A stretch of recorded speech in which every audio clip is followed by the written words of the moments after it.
The Woman Who Built Alone. The hammer slipped from Mara Ellison's frozen fingers and clattered against the half-raised beam.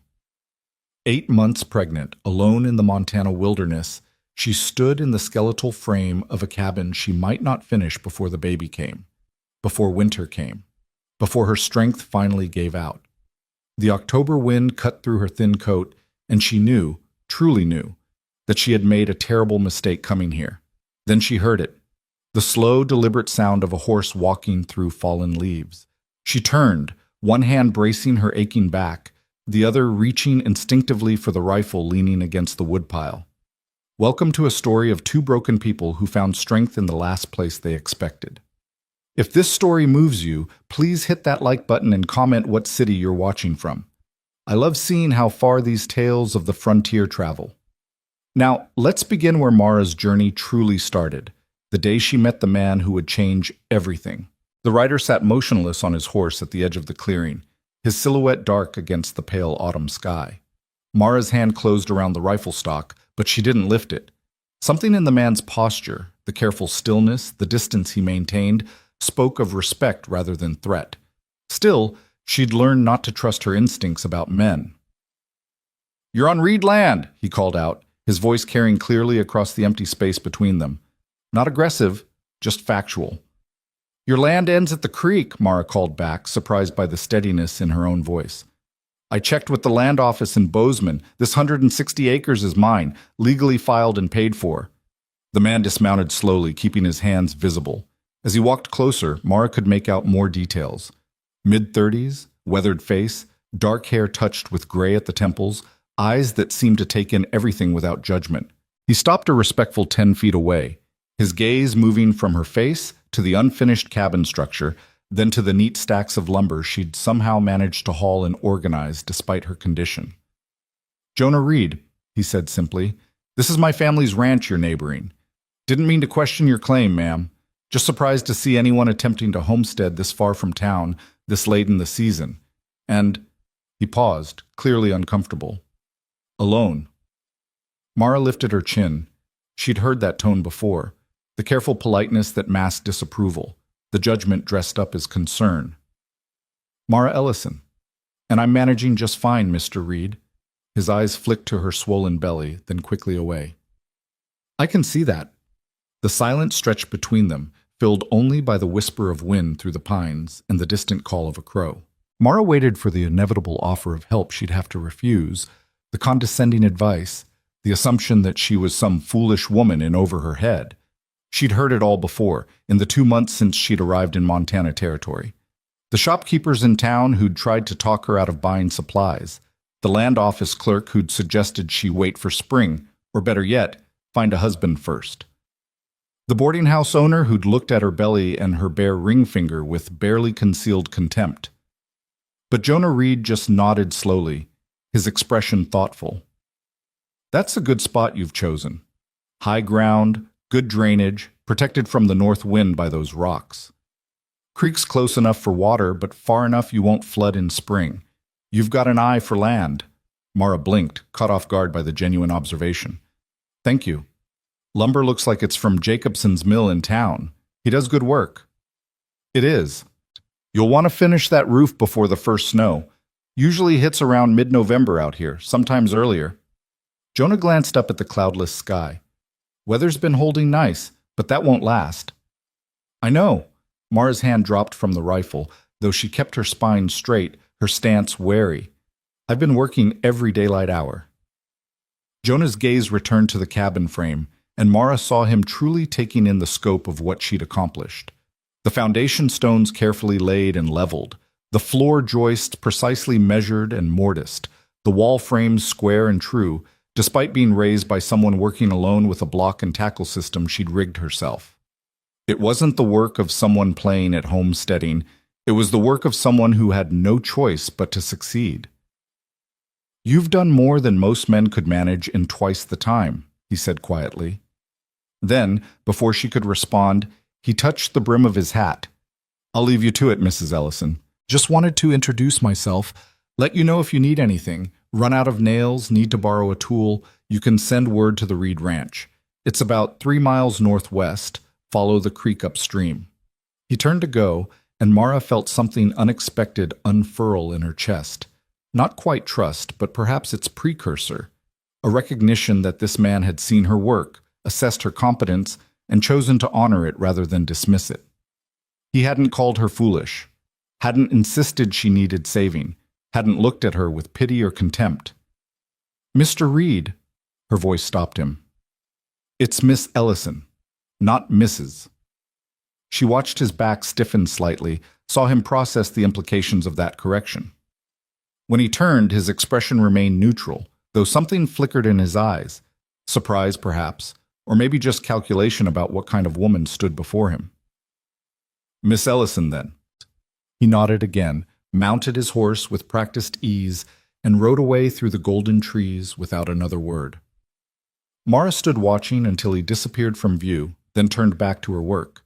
She had 3 more hours of daylight and a beam to secure. Whatever Jonah Reed thought of her situation, she couldn't afford to care. She'd come to Montana to disappear, to build a life where her past couldn't reach her and judgment couldn't touch her. She'd left everything behind in Philadelphia, the husband who'd betrayed her, the divorce she couldn't afford to finalize, the family who'd turned their backs when she needed them most, the society that had whispered about her condition and made her a pariah. The West was supposed to be different, empty, anonymous, a place where a woman could start over if she was willing to work hard enough, endure enough, survive enough. She picked up the hammer, tested its weight in her hand, and returned to the work that consumed her days and exhausted her into dreamless sleep each night. 3 days passed before Mara saw Jonah Reed again. She was attempting to lift a roof truss. Too heavy, she knew, but she was running out of time when she heard hoofbeats. This time, she didn't reach for the rifle. Something in her body recognized the rhythm of his horse's gait before her mind caught up. Jonah dismounted, carrying a large bundle wrapped in canvas. "Brought some elk jerky and preserved vegetables from our root cellar," he said without preamble, setting the bundle on her makeshift workbench. "Fall hunt was good this year. We've got more than we need." Mara wiped sweat from her forehead with the back of her hand. "I can't pay you." "Didn't ask you to. Neighborly gesture, nothing more." He glanced at the trust she'd been struggling with. "That's a 2-person job." "Everything's a 2-person job," Mara said, more sharply than she intended. "I'm managing." "I can see that." Jonah walked over to the truss, running his hand along the joint she'd crafted. "This is fine work. You've got carpentry skill." "My father was a builder. I grew up on construction sites." The words escaped before Mara could stop them, a fragment of her past she hadn't meant to share. Jonah nodded, processing this information. "That explains the quality. Most homesteaders throw up something that barely stands. You're building something that'll last." He picked up one end of the truss without asking permission, his movements deliberate and unhurried. After a moment's hesitation, Mara grabbed the other end. Together, they lifted it into place. Jonah held it steady while Mara secured the joints, their work synchronized in a way that required no discussion. When it was done, he stepped back, dusted off his hands, and headed for his horse. "Mr. Reed," Mara's voice stopped him again. "Thank you." "Jonah," he corrected. "We're neighbors now. Might as well use first names." "Jonah, then." She paused, the next words difficult. "I'm not looking for charity or pity." His eyes met hers, direct and unflinching. "I don't trade in either one. You needed a hand with something that requires 2 people. I had the time. That's all it was." But they both knew it was more than that. In a territory where neighbors might be miles apart and winter could kill without mercy, small gestures carried the weight of survival. And in a society that judged a pregnant woman living alone in the wilderness, every interaction was fraught with meaning beyond the surface. Jonah mounted his horse but didn't immediately ride away. "Storm's coming," he said, looking toward the northern horizon where clouds were beginning to gather. "You can smell it in the air. You've got maybe 2 days to finish that roof." "I know. Your chimney's not done." "I know that too." A long pause, then, "I'll come by tomorrow morning, early. If you're amenable, we can finish the roof. 2 people, it's a 4-hour job. Alone, you won't make it before the storm hits." Pride warred with practicality in Mara's chest. She'd spent so long refusing help, building walls around herself as solid as the cabin she was constructing. But winter was coming, and the baby was coming, and she couldn't afford to let pride kill them both. 7 o'clock, she said finally. I'll have coffee ready. Something that might have been a smile flickered across Jonah's weathered face. 7 o'clock, he agreed, and rode away into the gathering twilight. True to his word, Jonah arrived the next morning just as the eastern sky was bleeding from black to gray. Mara had been up since before dawn, the fire stoked, coffee boiling in her battered pot, the remaining roof materials laid out and ready. She'd barely slept, her mind turning over the implications of accepting his help, of letting someone into the careful solitude she'd constructed around herself. They worked in near silence as the sun rose and burned away the morning mist. Jonah moved with the confidence of someone who'd built 100 structures, his hands sure on hammer and nails, his judgment sound on measurements and angles. Mara matched his pace, her own skills honed by years of watching her father work, by necessity, by the sheer determination that had carried her this far. By mid-morning, the roof was taking shape. By noon, it was complete, solid, weatherproof, a shelter that would hold against whatever winter threw at it. Mara stood back and looked at it, feeling something dangerous bloom in her chest. Not hope exactly, but perhaps its harder cousin, the possibility of survival. You should rest, Jonah said, packing his tools. You've been moving too hard. I'm fine. You're exhausted. His tone wasn't argumentative, just observant. When's the baby due? 6 weeks? Maybe 7? He was quiet for a moment, clearly doing calculations in his head. Town's a 3-hour ride in good weather, longer if there's snow. Have you thought about— I've thought about everything, Mara interrupted. I have supplies. I've read the medical books. I know what to expect. You're planning to do this alone. Yes. Jonah's expression shifted, something like pain crossing his face before he could hide it. My wife died in childbirth, he said quietly. 3 years ago. The doctor was there, my mother was there, everyone who was supposed to know what to do. It didn't matter. Sometimes it just doesn't matter. The raw grief in his voice pierced through Mara's defenses. I'm sorry. Her name was Catherine. She was 23. The baby, a girl, lived 4 hours. He stared at the ground, his hands still. I'm not trying to frighten you. I know you want to do this alone. I understand that. But if something goes wrong, being stubborn won't save you. Mara's hand moved instinctively to her belly, feeling the child shift beneath her palm. What choice do I have? There's a midwife in town, Mrs. Kowalski. She's delivered half the babies in the county. She'd come stay with you if you asked. If you paid her. I don't have the money for that. Then you let me? No. Mara's voice was sharp. I won't be anyone's charity case. I won't be anyone's burden. That's why I came here, Jonah, to stop being those things. He looked at her then, really looked at her, and Mara felt something shift between them, a recognition of shared stubbornness, of parallel damage. Who hurt you? The question was so direct, so unexpected, that Mara almost answered honestly. Almost told him about Robert, about the betrayal, about finding her husband in their bed with his secretary, about the divorce papers she'd filed but couldn't afford to finalize, about the pregnancy that had come from a desperate attempt at reconciliation that had failed as miserably as everything else in her marriage. Almost told him about her father's fury, her mother's cold disappointment, her siblings' relief when she'd finally left Philadelphia and its suffocating judgment behind. But the walls were still there, built brick by brick from necessity and pain. That's not your concern. Maybe not, Jonah agreed, but whoever it was, they were a fool. He said it matter-of-factly, without romance or pity, and somehow that made it land deeper than any flowery compliment could have. He mounted his horse, preparing to leave, then paused. I'll come by in a few days. Check on that chimney. It still needs finishing before the first freeze. You don't have to. I know I don't have to. I'm choosing to. His eyes met hers, steady and clear. I'm not offering because I think you're helpless, Mara. I'm offering because I understand what it's like to survive something that should have broken you. And I know the difference between helping someone who needs saving and supporting someone who's already saving themselves. Before she could respond, he rode away, leaving Mara standing in front of her completed cabin with an uncomfortable warmth spreading through her chest and tears she hadn't expected burning behind her eyes. Jonah returned 3 days later as promised, carrying tools for the chimney work. This time, Mara was ready for him. Not with walls and suspicion, but with a careful, tentative openness that felt both terrifying and inevitable.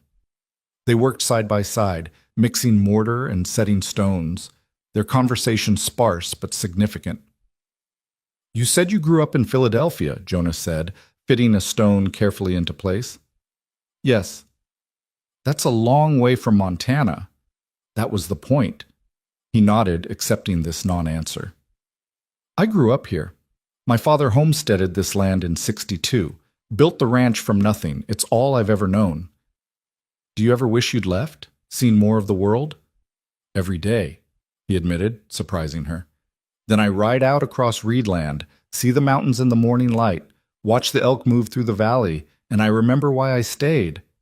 This place—" He paused, searching for words. "It's hard. It's unforgiving. It'll kill you if you're not careful. But it's honest. You know exactly what you're fighting against out here." "Unlike people," Mara said softly. "Unlike people," he agreed. They worked in companionable silence for a while, the rhythm of their labor almost meditative. Mara found herself relaxing incrementally, her shoulders dropping from their constant defensive hunch, her breathing deepening.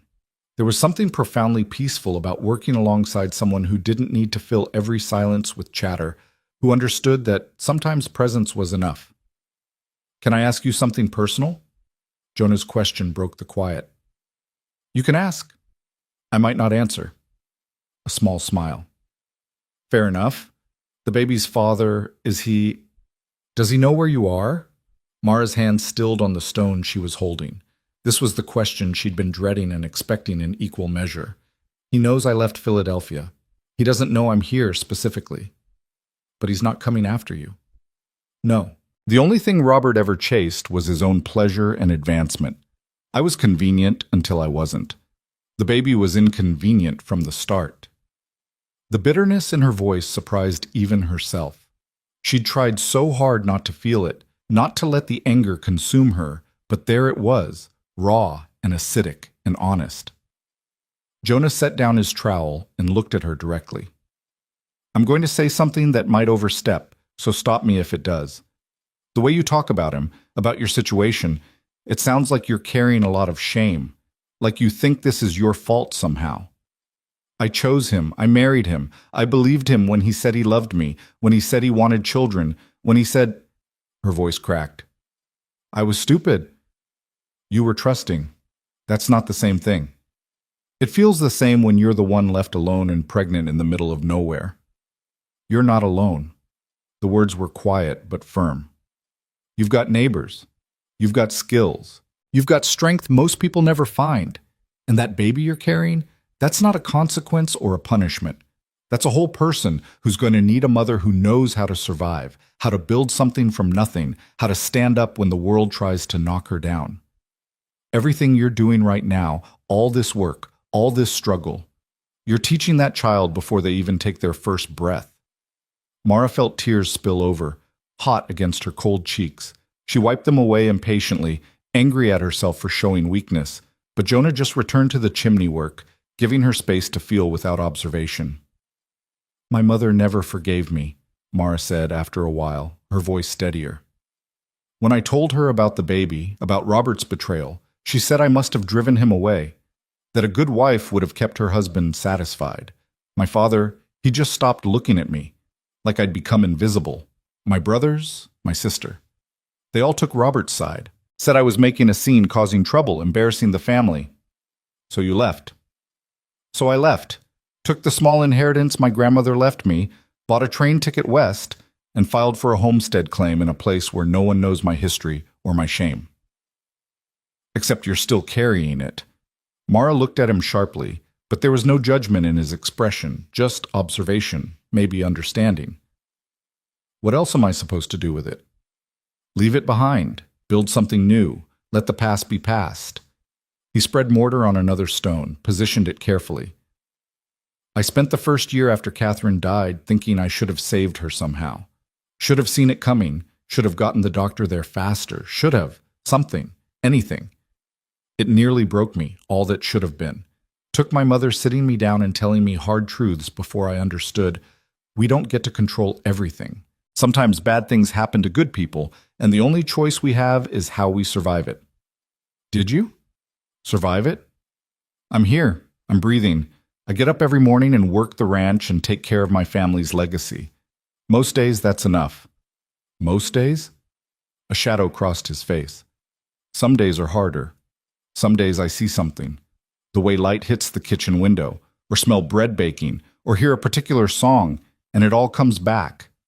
The grief, the loss, the life I thought I'd have, but don't. I'm sorry. Don't be. Loss is part of living. You can't have loved something without feeling its absence. He looked at her with an intensity that made her breath catch. But you can choose what you build after. That's the part that matters. The chimney was finished by late afternoon. They stood back and admired their work. The clean lines, the solid construction, the promise of warmth through the coming winter. Jonah gathered his tools, but before he mounted his horse, he turned back to Mara. There's something else I should tell you. Something you'll hear eventually, so it might as well come from me. Mara tensed, waiting for the revelation that would change things, that would make this fragile connection impossible. I was engaged before I married Catherine, to Lucinda Hale. Her father owns the biggest ranch in the county. It was an arrangement, family business, uniting properties, all very practical and proper. He rubbed the back of his neck, clearly uncomfortable. I broke it off when I met Catherine. Lucinda was unhappy about that. And now? Now her father's died. She's running the Hale Ranch, and there's talk that she's interested in rekindling our arrangement. My mother's been pushing me to consider it. The ranch could use the alliance, the financial stability. Are you considering it? Jonah met her eyes, and something unspoken passed between them. Acknowledgement of an attraction neither of them had named, of a connection building in the spaces between their careful words. No, he said simply. I'm not. He rode away before she could respond, leaving Mara standing in the doorway of her completed cabin, her hand on her belly, her heart beating an unfamiliar rhythm that felt dangerously close to hope. The storm Jonah had predicted rolled in 2 nights later, a brutal early winter squall that turned the world white and howling. Mara sat inside her cabin, grateful beyond measure for the solid roof over her head and the warmth from her newly completed chimney. Wind screamed around the corners, snow piled against the walls, but inside she was dry and warm and safe. She thought about Jonah, about the careful way he'd helped her without making her feel helpless, about the grief he carried and the kindness he still managed to offer despite it. She thought about the way he looked at her, not with pity or judgment, but with something that felt like recognition. Like he saw her, truly saw her, past the pregnant belly and the scandal and the careful walls she'd built, down to the person she was trying to become. It was dangerous, this feeling. She'd come to Montana to be alone, to escape the complications of men and marriage, and all the ways love could destroy you. But loneliness, she was discovering, was its own kind of destruction. And Jonah, steady, damaged, honest Jonah, was offering something she hadn't expected to find in the wilderness. Connection without obligation, support without possession, presence without demands. The storm lasted 3 days. When it finally cleared and Mara ventured outside, the world was transformed. Everything buried under 2 feet of snow, the landscape alien and beautiful and treacherous. She struggled to the woodpile, her pregnant belly making balance precarious, and was trying to haul logs back to the cabin when she heard the now familiar sound of hoofbeats. Jonah appeared through the snow-laden trees on his big roan horse, leading a second horse behind him, this one pulling a small sled loaded with supplies. "Brought extra firewood," he called out, dismounting. "Figured you might be running low after 3 days burning constant heat." "You didn't have to." "I know." He started unloading the sled, stacking wood near her door with practiced efficiency. "But I was coming to check on you anyway, and the wood was easy enough to bring." Mara watched him work, fighting against the gratitude that threatened to overwhelm her careful independence. "Why?" The question escaped before she could stop it. "Why do you keep coming back?" Jonah paused, a log balanced in his arms, and looked at her with those steady, dark eyes that seemed to see too much. Honestly, please. Because I see someone building something real out of nothing but will and determination, and I respect that. Because you remind me what it looks like to survive when everything's against you. Because he set down the log, moved closer. Because when I ride away from here, I spend the next 3 days thinking about when I can come back, and I haven't felt that in a very long time. The air between them grew thick with unspoken possibility. Mara's heart hammered against her ribs. Jonah, I'm pregnant with another man's child. I'm still technically married, even if the marriage is over in every way that matters. I have nothing to offer you but complications and judgment from every person in this territory. I know all that. And it doesn't matter. It matters, just not the way you think.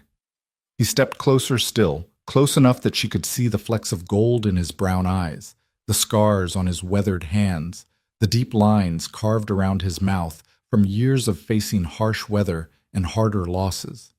I'm not asking you for anything, Mara. Not asking you to be anything other than what you already are. I'm just here. That's all.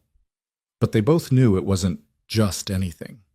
In a territory where reputation could mean survival or ruin, where unmarried pregnant women were whispered about and shunned, where a widowed rancher courting such a woman would invite scandal and disapproval, nothing about this was simple or safe. I can't ask you to risk your standing for me, Mara said quietly. You're not asking. I'm choosing. Your mother, your family, that woman, Lucinda, they'll never accept this. Probably not. So what are we doing? Jonah reached out slowly, giving her time to pull away, and took her hand in his. His palm was warm and calloused, his grip gentle but sure. We're being honest. We're taking it one day at a time. We're seeing where this leads without forcing it to be something it's not ready to be. Mara looked down at their joined hands, her small and scarred from building, his large and capable from years of ranch work, and felt something inside her chest crack open. Not breaking, but unfurling, like a seed splitting to let something new grow. I'm scared, she admitted. Me too. I don't know how to do this. Trust someone again after... We'll figure it out, or we won't, but we'll be honest about it either way. It wasn't a declaration of love, wasn't a promise of forever, but it was real, grounded in the present moment, acknowledging both the possibility and the risk. And somehow, that honesty meant more to Mara than all the flowery promises Robert had made and broken. Okay, she whispered. Okay? Okay. Jonah smiled then, a real smile that transformed his weathered face and made him look years younger. Then I'll keep coming by, helping with whatever needs doing, being here, and we'll see what grows from that. He squeezed her hand once more, then returned to unloading firewood while Mara stood in the snow, feeling the baby kick beneath her ribs and the cautious warmth of hope spreading through her chest like the first light of spring after a brutal winter. This was just the beginning. She knew that. The real challenges lay ahead, the baby's arrival, the judgment from society, the complications of her unfinalized divorce, the pushback from Jonah's family and community. Winter was just starting, and it would be long and hard and unforgiving. But standing there watching Jonah stack wood to keep her warm, feeling his quiet strength and unwavering presence, Mara thought maybe, just maybe, she'd found something worth fighting for. Not rescue, but partnership. Not charity, but mutual respect. Not the fantasy of love that had betrayed her before, but the genuine foundation of something that could be built to last. The wilderness remained vast and dangerous around them. Winter stretched ahead, dark and cold and uncertain. But for the first time since leaving Philadelphia, Mara Ellison wasn't just surviving. She was beginning to live. The days that followed took on a rhythm that felt both natural and revolutionary. Jonah came by every few days, always with some practical reason, checking the chimney draw, reinforcing the woodshed against heavy snow, helping Mara insulate the cabin walls with moss and clay. But they both knew the real reason had nothing to do with construction and everything to do with the magnetic pull neither could quite name or resist.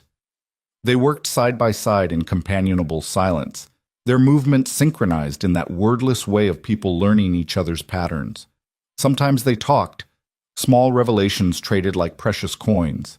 Mara told him about her father's construction business, how she'd learned to read blueprints before she could read novels, how the smell of sawdust still made her feel safe. Jonah spoke of the ranch, of growing up with calloused hands and big sky dreams, of Catherine's laugh and how it had filled rooms, of the hollowness that had lived in his chest for 3 years until recently. "When did it start to feel different?" Mara asked one afternoon as they worked on building shelves inside the cabin. The baby was particularly active today, rolling and kicking, making it hard for her to bend comfortably. "The hollowness."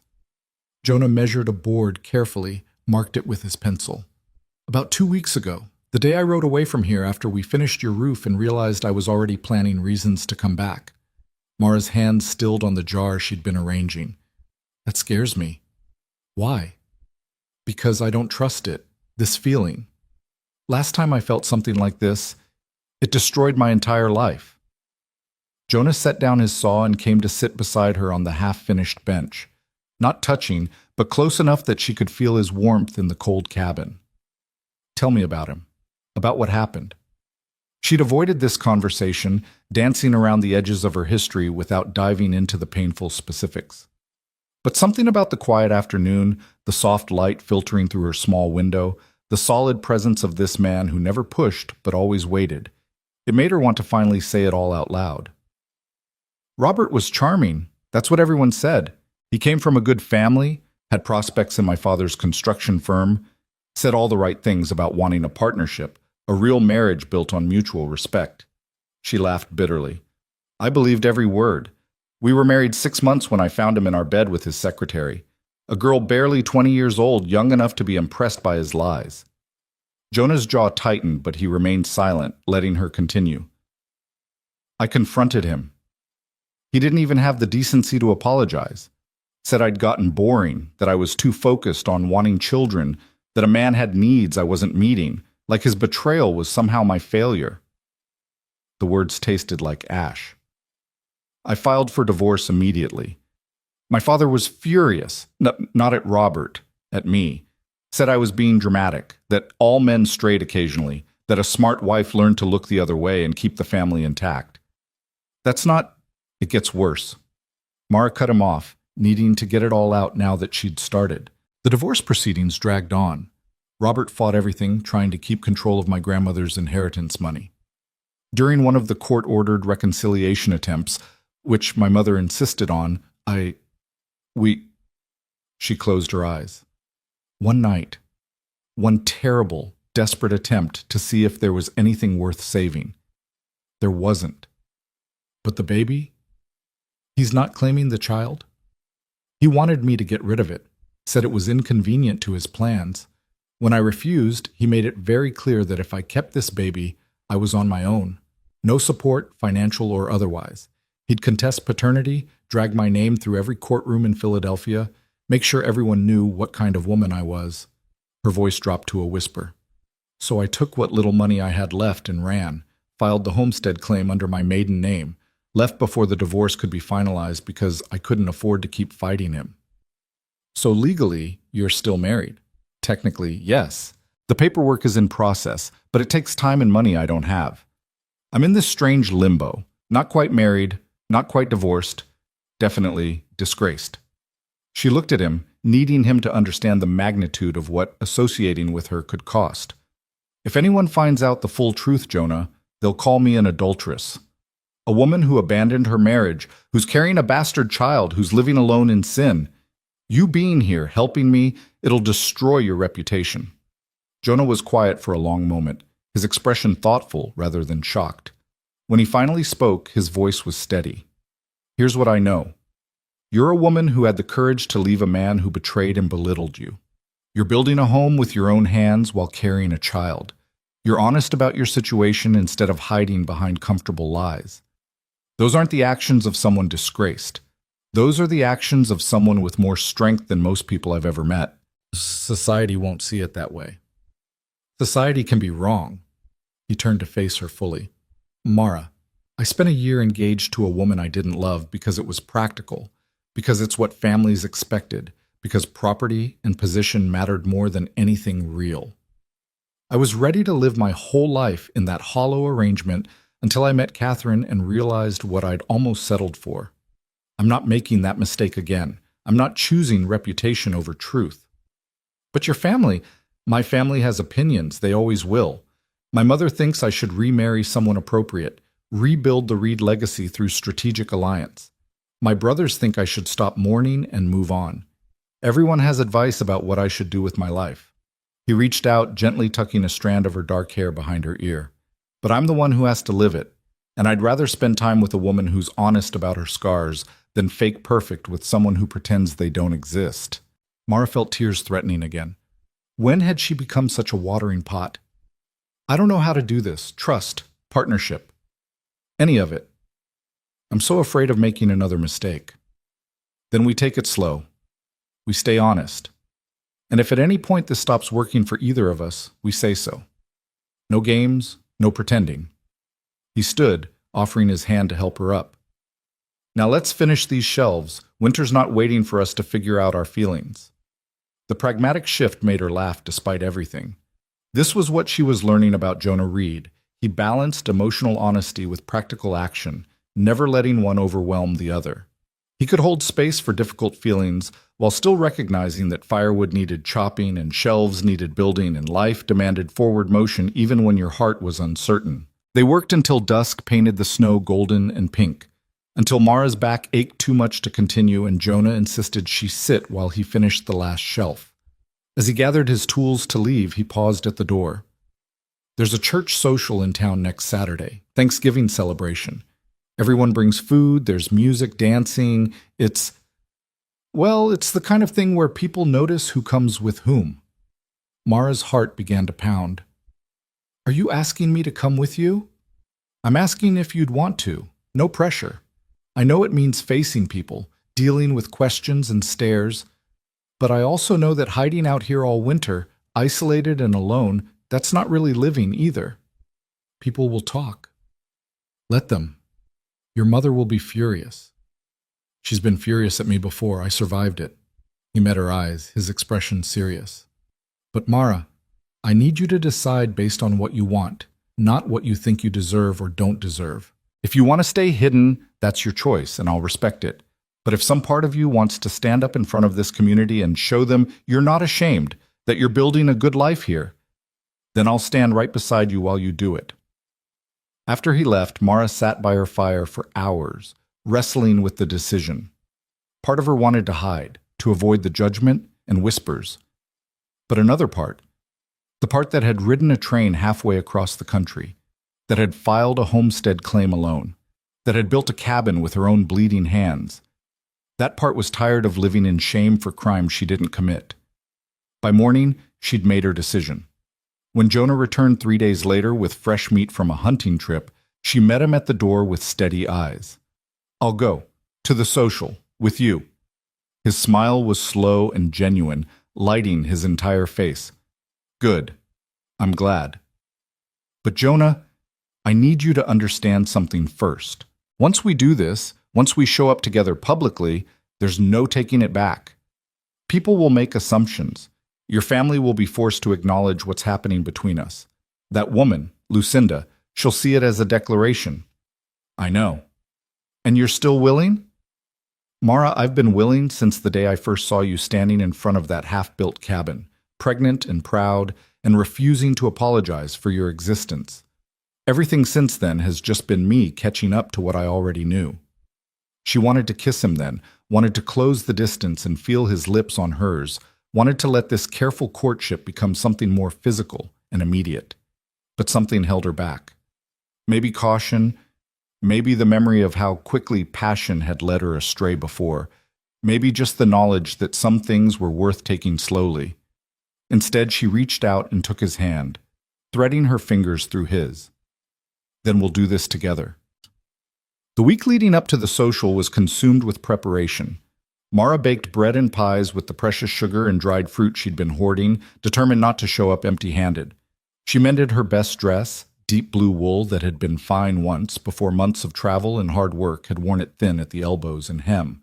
She washed her hair in heated snow water and tried to tame her work-roughened hands with the last bit of lotion she owned. Jonah came by midweek bringing unexpected gifts, a thick shawl his mother had made years ago, beautiful and warm, the wool dyed rich burgundy. "She won't miss it," he said when Mara protested. "And you need something better than that thin cloak." He also brought news that complicated everything.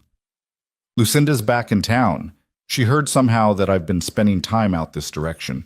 She came by the ranch yesterday." Mara's stomach dropped.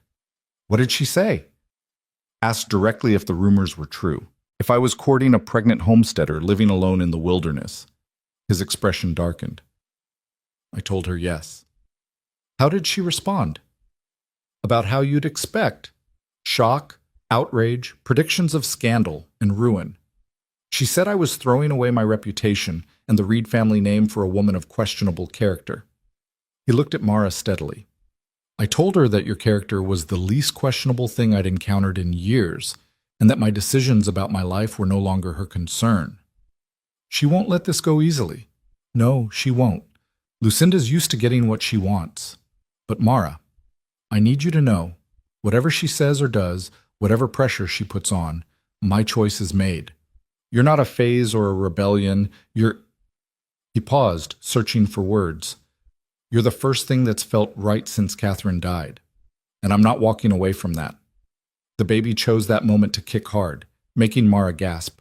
Jonah's eyes dropped to her belly, and she saw something flicker across his face. Longing, grief, hope, all tangled together. "Do you want to feel?" she asked impulsively.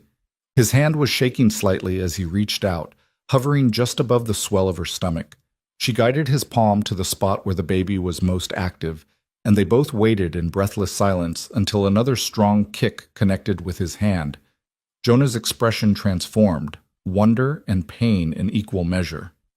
That's a whole person in there. Gets more real every day." "Are you scared? About the birth?" "Terrified," she admitted. "Every night I lie awake thinking about everything that could go wrong. About what happened to your wife. About being alone when it happens." "You won't be alone." The words came out fierce, almost desperate. "I don't care if it's scandalous. I don't care what people say. When your time comes, I'll be here, or I'll get someone who knows what they're doing here. You're not going through that by yourself. Jonah, if people find out you were here during the birth, they'll assume. Let them assume. I'm done living according to what people might think." He kept his hand on her belly, feeling the baby move beneath his palm. This child deserves to come into a world where at least one person is fighting to make sure their mother survives. "I'm choosing to be that person." Mara felt something break open in her chest. All the walls she'd so carefully maintained crumbling in the face of his absolute certainty. "Why are you so good to me?" "I'm not good to you. I'm just honest about what I want and what feels right." He moved his hand away slowly, as if reluctant to break the connection. "And this, you, that baby, building something real instead of living in the ghost of what I lost, this feels right." Saturday arrived cold and clear, the kind of late November day where the sun shone brilliant against snow, but carried no warmth. Jonah came by early, driving a small sleigh instead of riding horseback. He helped Mara bundle up in layers, arranged her carefully in the sleigh with blankets and heated stones, and loaded her pies and bread with reverent care. The 3-mile drive to town was quiet, both of them nervous about what lay ahead. As they approached the church, a white clapboard building that served as the community's gathering place, Mara could see wagons and horses already assembled, could hear the buzz of conversation and laughter from inside. "Last chance to turn back," Jonah said quietly. "No turning back. Only forward." He tied off the horses and came around to help her down from the sleigh. As his hand circled her waist, steadying her descent, Mara saw the precise moment when people inside noticed them. Saw heads turn, conversations pause, eyes widen with recognition and speculation. Jonah must have sensed her tension because he leaned close and whispered, "Breathe. You faced worse than gossiping ranchers and farmers." They walked into the church together, Jonah carrying her contributions, his other hand hovering protectively near the small of her back. The room fell silent in that particular way that meant everyone was pretending not to stare while absolutely staring. Mara lifted her chin, refusing to shrink, and forced herself to smile. An older woman approached first, gray-haired, sharp-eyed, carrying herself with the authority of someone used to running things. Jonah Reed! About time you showed your face at a social event. Her gaze moved to Mara, assessing. And you've brought a friend. Mrs. Patterson, this is Mara Ellison. She's homesteading the parcel north of our property. Mara, Mrs. Patterson runs the town's charitable society and knows everyone within 50 miles. Miss Ellison. Mrs. Patterson's eyes dropped briefly to Mara's obvious pregnancy before returning to her face. You're new to the territory. Yes, ma'am. Yes? Arrived in late August. From back east by the sound of your voice. Philadelphia. Long way from home. This is home now, Mara said firmly. Something flickered in Mrs. Patterson's expression. Maybe respect, maybe just curiosity. Well, welcome to Montana Territory, Miss Ellison. Those pies look lovely. Let's get them on the table before the hungry horde descends. It wasn't warmth, exactly, but it wasn't rejection either. As Mrs. Patterson led them toward the food tables, Mara felt some of her tension ease. Maybe this wouldn't be the disaster she'd feared. Then Lucinda Hale appeared. She was beautiful in that calculated way some women achieved, perfectly styled blonde hair, expensive dress that showed off her figure, jewels that announced her wealth and status. But her eyes were cold as the Montana winter as they fixed on Mara. Jonah, how unexpected to see you here. Her voice was sweet poison. And with such interesting company. Lucinda. Jonah's tone went flat. This is Mara Ellison. Mara, Lucinda Hale. Oh, I've heard all about Miss Ellison. Lucinda's smile was sharp enough to cut. The mysterious woman living alone in the wilderness, building a cabin all by herself, so very independent. Thank you, Mara said evenly, refusing to take the bait. Of course, one wonders how long that independence can last. Winter's so harsh here, and in your condition, her eyes dropped pointedly to Mara's belly. Things can go wrong so easily when one doesn't have proper support, proper family. Miss Ellison has support, Jonah said, his voice harder now. She has neighbors who respect her courage and skill. Neighbors, Lucinda laughed, the sound brittle. Is that what we're calling it now? How charitable of you, Jonah, helping this poor, unfortunate woman. Though I do wonder what people will think about all those visits to her cabin. Alone. Unchaperoned. A widower and a woman in her situation. The room had gone quiet again, everyone pretending not to listen while hanging on every word. Mara felt heat rising in her face. Not shame, but anger. She'd dealt with women like Lucinda before. Women who wielded social power like weapons, who smiled while they destroyed you. They'll think, Mara said clearly, making sure her voice carried, that Mr. Reed is a good man who helps his neighbors without demanding anything in return. They'll think that building community means supporting each other through difficult times. And if they think anything more scandalous than that, well, perhaps that says more about their minds than their morals. Several people nearby made small sounds. Suppressed laughter, shocked inhalation. Lucinda's face flushed red. How dare you? Lucinda, Jonah's voice cut through whatever she'd been about to say. This isn't the place. And Mara's right. People can think what they want. My conscience is clear, and so is hers. Your mother won't approve of this association. My mother's approval isn't required for my friendships or anything else. Lucinda looked between them, her expression calculating. We'll see how long this lasts. When winter truly sets in, when reality comes calling, when the baby arrives and everyone sees the truth of what kind of woman she really is, we'll see if you're still so noble then. She swept away in a rustle of expensive fabric, leaving tension crackling in her wake. Mara stood very still, fighting the urge to run, to hide, to prove Lucinda right by showing weakness. Instead, Mrs. Patterson appeared at her elbow with a cup of cider. Don't mind Lucinda. She's been sour ever since Jonah married Catherine instead of her. Some women never learn to lose gracefully. She handed the cup to Mara. Drink. You look pale. And then come meet some of the other women. We're always looking for new members in our quilting circle. The casual acceptance, the matter-of-fact inclusion, nearly undid Mara more than Lucinda's attack had. She sipped the warm cider and let Mrs. Patterson guide her toward a group of women who greeted her with cautious but genuine friendliness. The rest of the afternoon passed in a blur of introductions and conversations. Not everyone was welcoming. Some women kept their distance, their disapproval clear in tight lips and averted eyes. Some men looked at Jonah with expressions ranging from pity to censure, clearly thinking he'd lost his mind. But enough people were kind, curious, willing to give her a chance, that Mara felt something she hadn't expected, the possibility of belonging. She and Jonah didn't dance. Her pregnancy made that impractical. But they sat together on a bench, plates balanced on their laps, watching the community swirl around them. Children ran shrieking between adults' legs. Fiddle music filled the air. Laughter rose and fell like waves. "You did good today," Jonah said quietly. "Standing up to Lucinda like that? I probably made things worse." "No, you showed people you're not ashamed and you're not a victim. That's important." He glanced at her, his expression soft. "I'm proud to be here with you."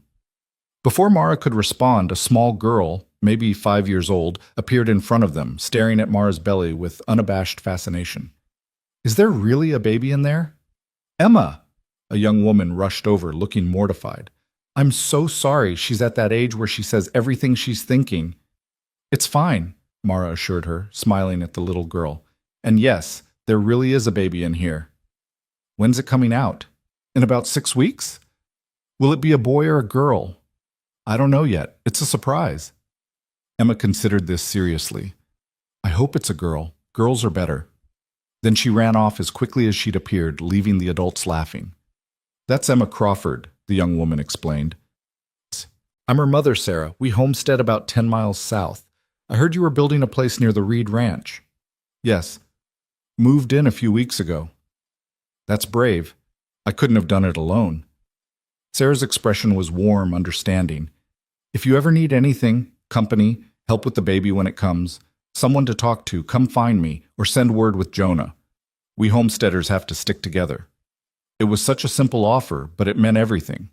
Mara felt tears prick her eyes again and blinked them back furiously. "Thank you. That means more than you know."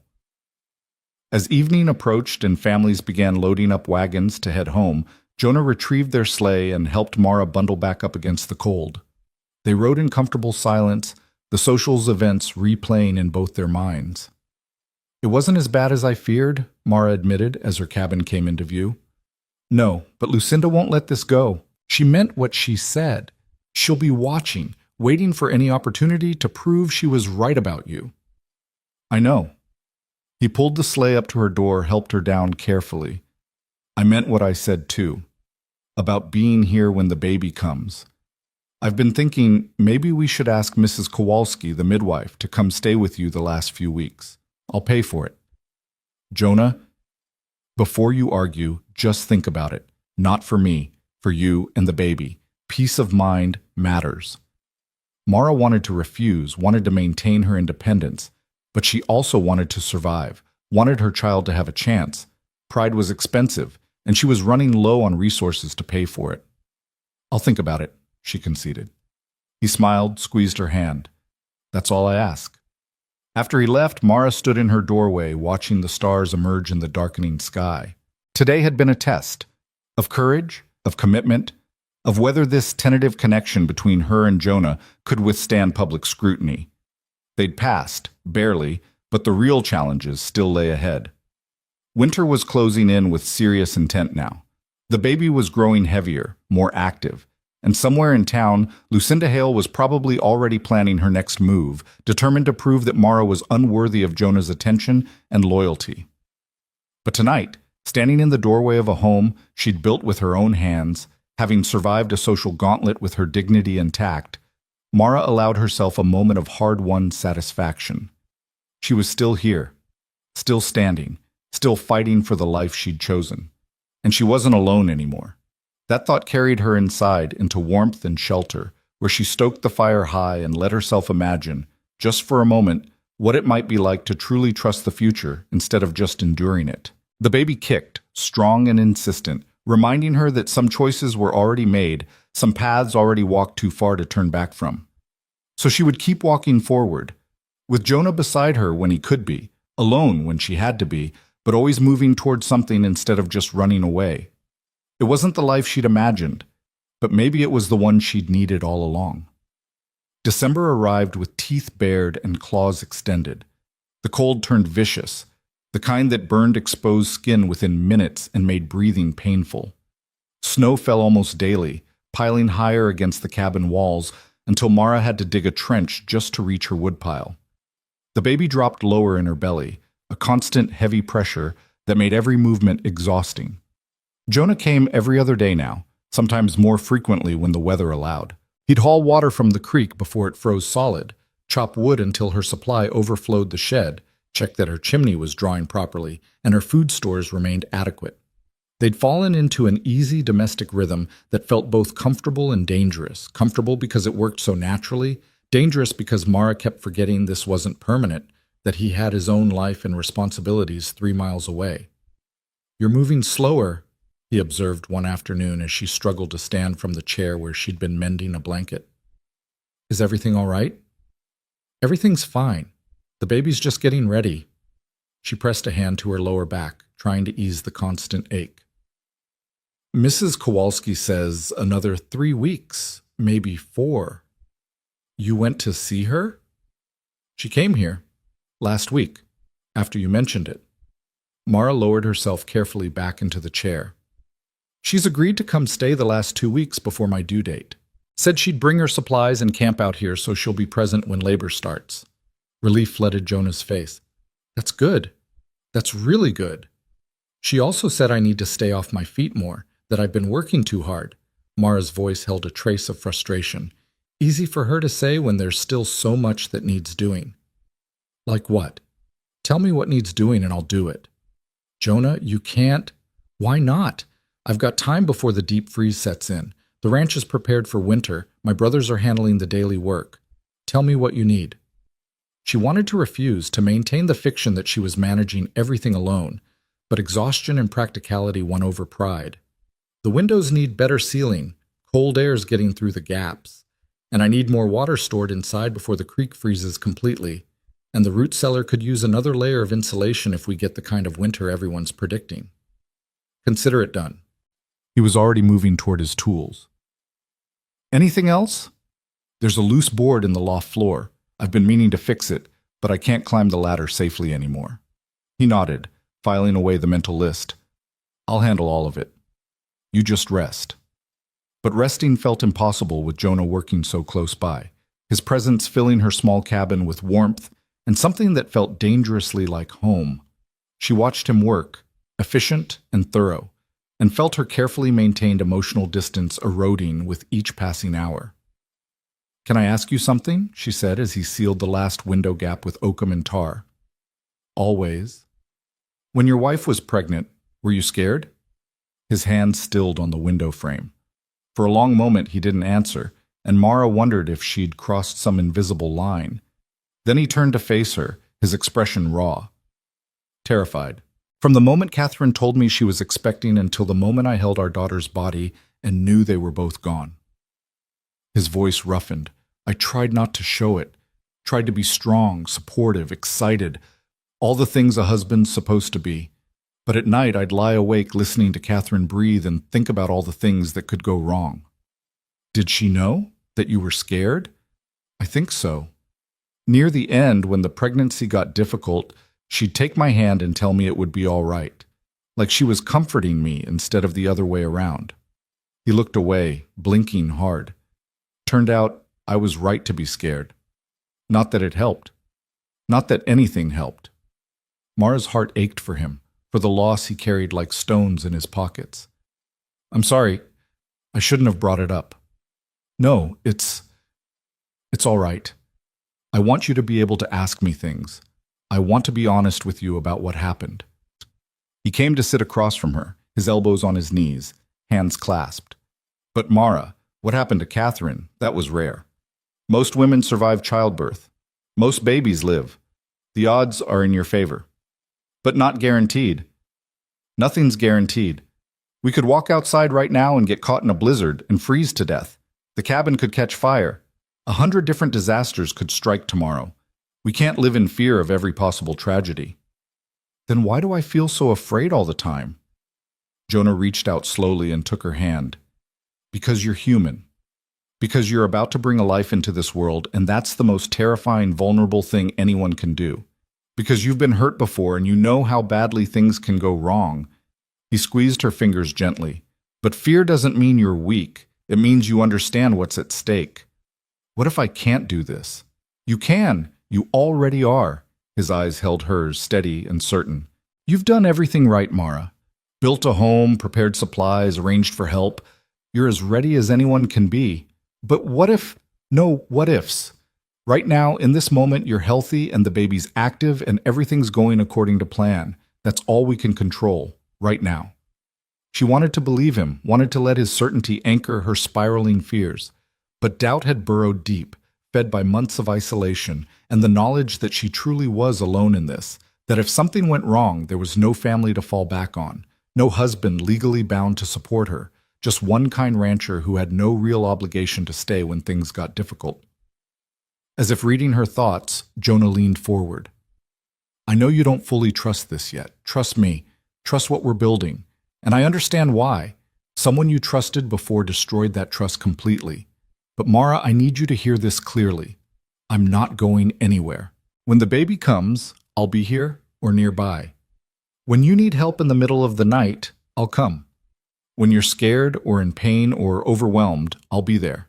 This isn't charity or pity. This is me choosing to be part of your life, part of that baby's life, in whatever way you'll let me. Why? The word came out broken. Why would you choose this? All these complications, all this judgment, all this mess? Because the alternative is going back to just existing. And I'm done with that.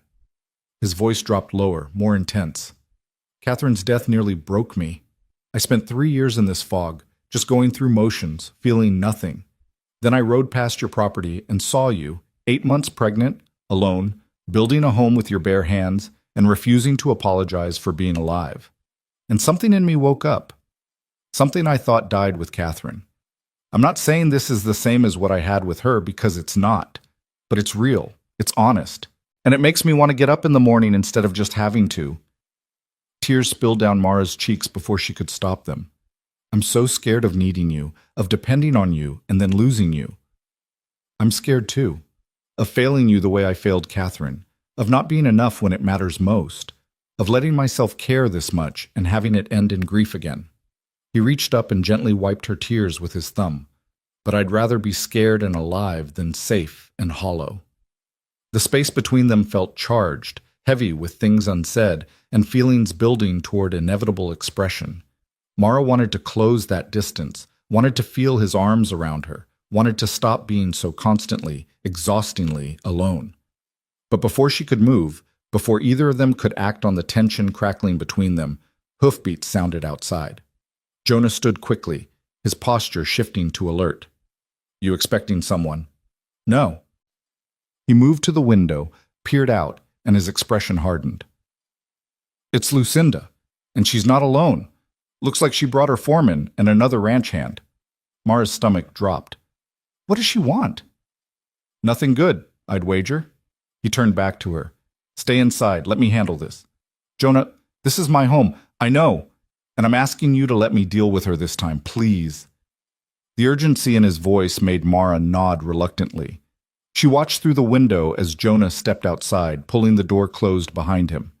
Lucinda dismounted with theatrical grace, her expensive riding habit somehow still pristine despite the journey through snow and cold. Jonah, what a surprise to find you here. Her voice carried clearly through the thin walls.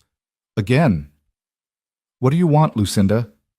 I came to speak with Miss Ellison, woman to woman, but since you're here, perhaps we can have this conversation all together. There's nothing to discuss. Oh, I think there is. Lucinda's tone sharpened. You see, I've been doing some investigating, asking questions, writing letters back east, and I've learned some very interesting things about our mysterious Miss Ellison. Mara's blood turned to ice. She moved closer to the door, straining to hear every word. Whatever you think you know, Jonah started, but Lucinda cut him off. I know she's married, still legally married to a man named Robert Ellison in Philadelphia. I know she abandoned her husband and ran away while divorce proceedings were ongoing. I know the child she's carrying is illegitimate in the eyes of the law since the divorce isn't finalized. Lucinda's voice rose triumphantly. I know you've been consorting with a married woman, Jonah. Helping her, spending time alone with her, attending social events together. Do you understand what that means? What people will say when this gets out? That's not... The situation is more complicated than, is she married or isn't she? A terrible pause. Technically, yes, but the marriage is over in every way that matters. Her husband abandoned her, betrayed her. That's not what the legal documents say. According to Philadelphia County records, Robert Ellison filed a countersuit claiming she abandoned him, that she ran away from her marital responsibilities, that she's unstable and unfit. Lucinda moved closer to Jonah. This is the woman you're throwing your reputation away for? A liar who couldn't even be honest about her marital status? Inside, Mara felt her world tilting sideways. Robert had filed a countersuit, claimed she'd abandoned him? The injustice of it burned like acid in her throat. She told me about her marriage, Jonah said, his voice tight with controlled anger. She was honest about her situation. Did she tell you she's wanted back in Philadelphia? That her husband has legal claim to the child she's carrying? That by helping her you could be accused of aiding a fugitive spouse? That's not... There's no legal... Isn't there? Lucinda pressed her advantage. At minimum, you're helping an adulteress hide from her lawful husband. At worst, you're complicit in kidnapping an unborn child. Your family's reputation, the Reed name, everything your father built, you're willing to destroy it all for her. My father built this ranch on hard work and treating people with dignity, not on judging their past mistakes or kicking them when they're down. Your father would be ashamed of what you're doing. My father would be ashamed of you using private pain as a weapon. Jonah's voice went cold. Whatever game you're playing, Lucinda, whatever you think you'll accomplish by spreading this information, stop now. Walk away. Let Mara live her life in peace. Peace? She doesn't deserve peace.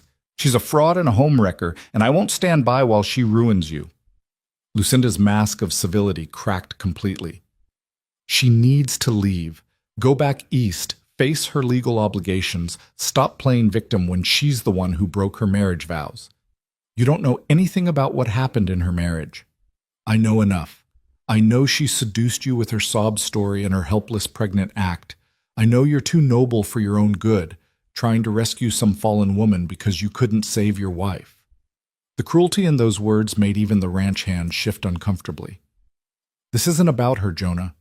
This is about you being unable to let go of guilt. But you can't fix Catherine's death by saving this woman. You can't bring your wife and daughter back by playing father to someone else's bastard child. The sound of Jonah's fist connecting with the wooden doorframe was like a gunshot. Get off this property, now. Or what? You'll assault me? Add that to your list of scandals? But Lucinda's voice held a threat of fear now. I'll have you removed for trespassing. This is Mara's legally filed homestead claim. You have no right to be here threatening her. I'm not threatening. I'm warning both of you. Lucinda remounted her horse with less grace than she'd dismounted. This information will come out, Jonah. If not through me, then through someone else. Philadelphia isn't that far away, and people talk. Letters get written. Truth has a way of surfacing. When it does, when everyone in this territory knows what kind of woman she really is, will you still stand beside her then, when your family disowns you? When your ranch hands quit rather than work for a man courting an adulteress? When every decent woman in town crosses the street to avoid you? She didn't wait for an answer, just wheeled her horse and galloped away with her men following, leaving Jonah standing rigid in the snow and Mara frozen inside the cabin with her world collapsing around her. For several long minutes after the hoofbeats faded, neither of them moved. Then Jonah opened the door slowly and found Mara sitting on the floor, her back against the wall, arms wrapped around her knees as much as her pregnant belly allowed.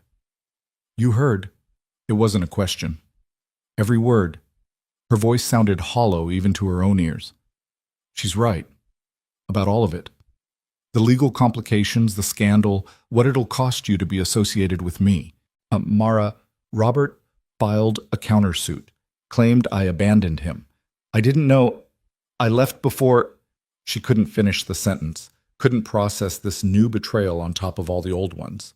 Jonah crossed the cabin and lowered himself to sit beside her on the floor, his shoulder touching hers. Tell me everything. No more partial truths.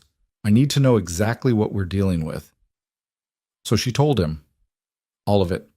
The full ugly truth of her marriage's dissolution, the court proceedings she'd fled before they concluded, the legal limbo that left her neither properly married nor properly divorced, the money Robert claimed she'd stolen, her own inheritance that he'd tried to seize control of, the way her family had sided with him, believing his version where she was the unstable, hysterical wife who'd overreacted to a minor indiscretion. I thought if I came far enough away, if I disappeared completely, none of it would matter anymore, she finished. I thought I could just start over, be someone new, but you can't outrun legal documents and determined enemies. Does he actually want you back? Robert? No. He wants to punish me for leaving, for filing for divorce in the first place, for refusing to quietly accept his infidelity and his cruelty. He's a powerful man in Philadelphia society, Jonah. He won't tolerate the humiliation of his wife publicly rejecting him. So this countersuit is about control. Everything with Robert was always about control. Jonah was quiet for a long moment, processing. Then, we need a lawyer, someone who understands territorial law and can navigate the complications of your situation. I can't afford... I can. The ranch does well enough, and I've got savings. This is important, Mara. We need to understand your legal standing, what rights Robert actually has, what protections you might have under Montana law. Why would you spend your money on my mess? He turned to look at her directly, his dark eyes intense. Because Lucinda was right about one thing. I can't save Catherine. I can't go back and fix what went wrong. But I can help you. I can stand beside you while you fight for your future and that baby's future. And maybe that's how I honor Catherine's memory, by making sure another woman and child don't suffer because people stood by and did nothing. That's not why you're doing this. No, he admitted. That's part of it, but not all of it. The rest... He reached for her hand, threaded his fingers through hers. The rest is purely selfish. I don't want to lose you. Don't want to watch you be driven away by gossip and legal threats, and people like Lucinda who wield cruelty like weapons. I want you to stay. Want to see that baby born healthy and strong. Want to keep building whatever this is between us. Even if it destroys your reputation? Reputation is just what other people think of you. Character is who you actually are. I'd rather have character and lose reputation than sacrifice character to maintain reputation. Mara wanted to believe him, wanted to trust that his conviction would hold when faced with real consequences. But she'd learned the hard way that promises made in private often crumbled under public pressure.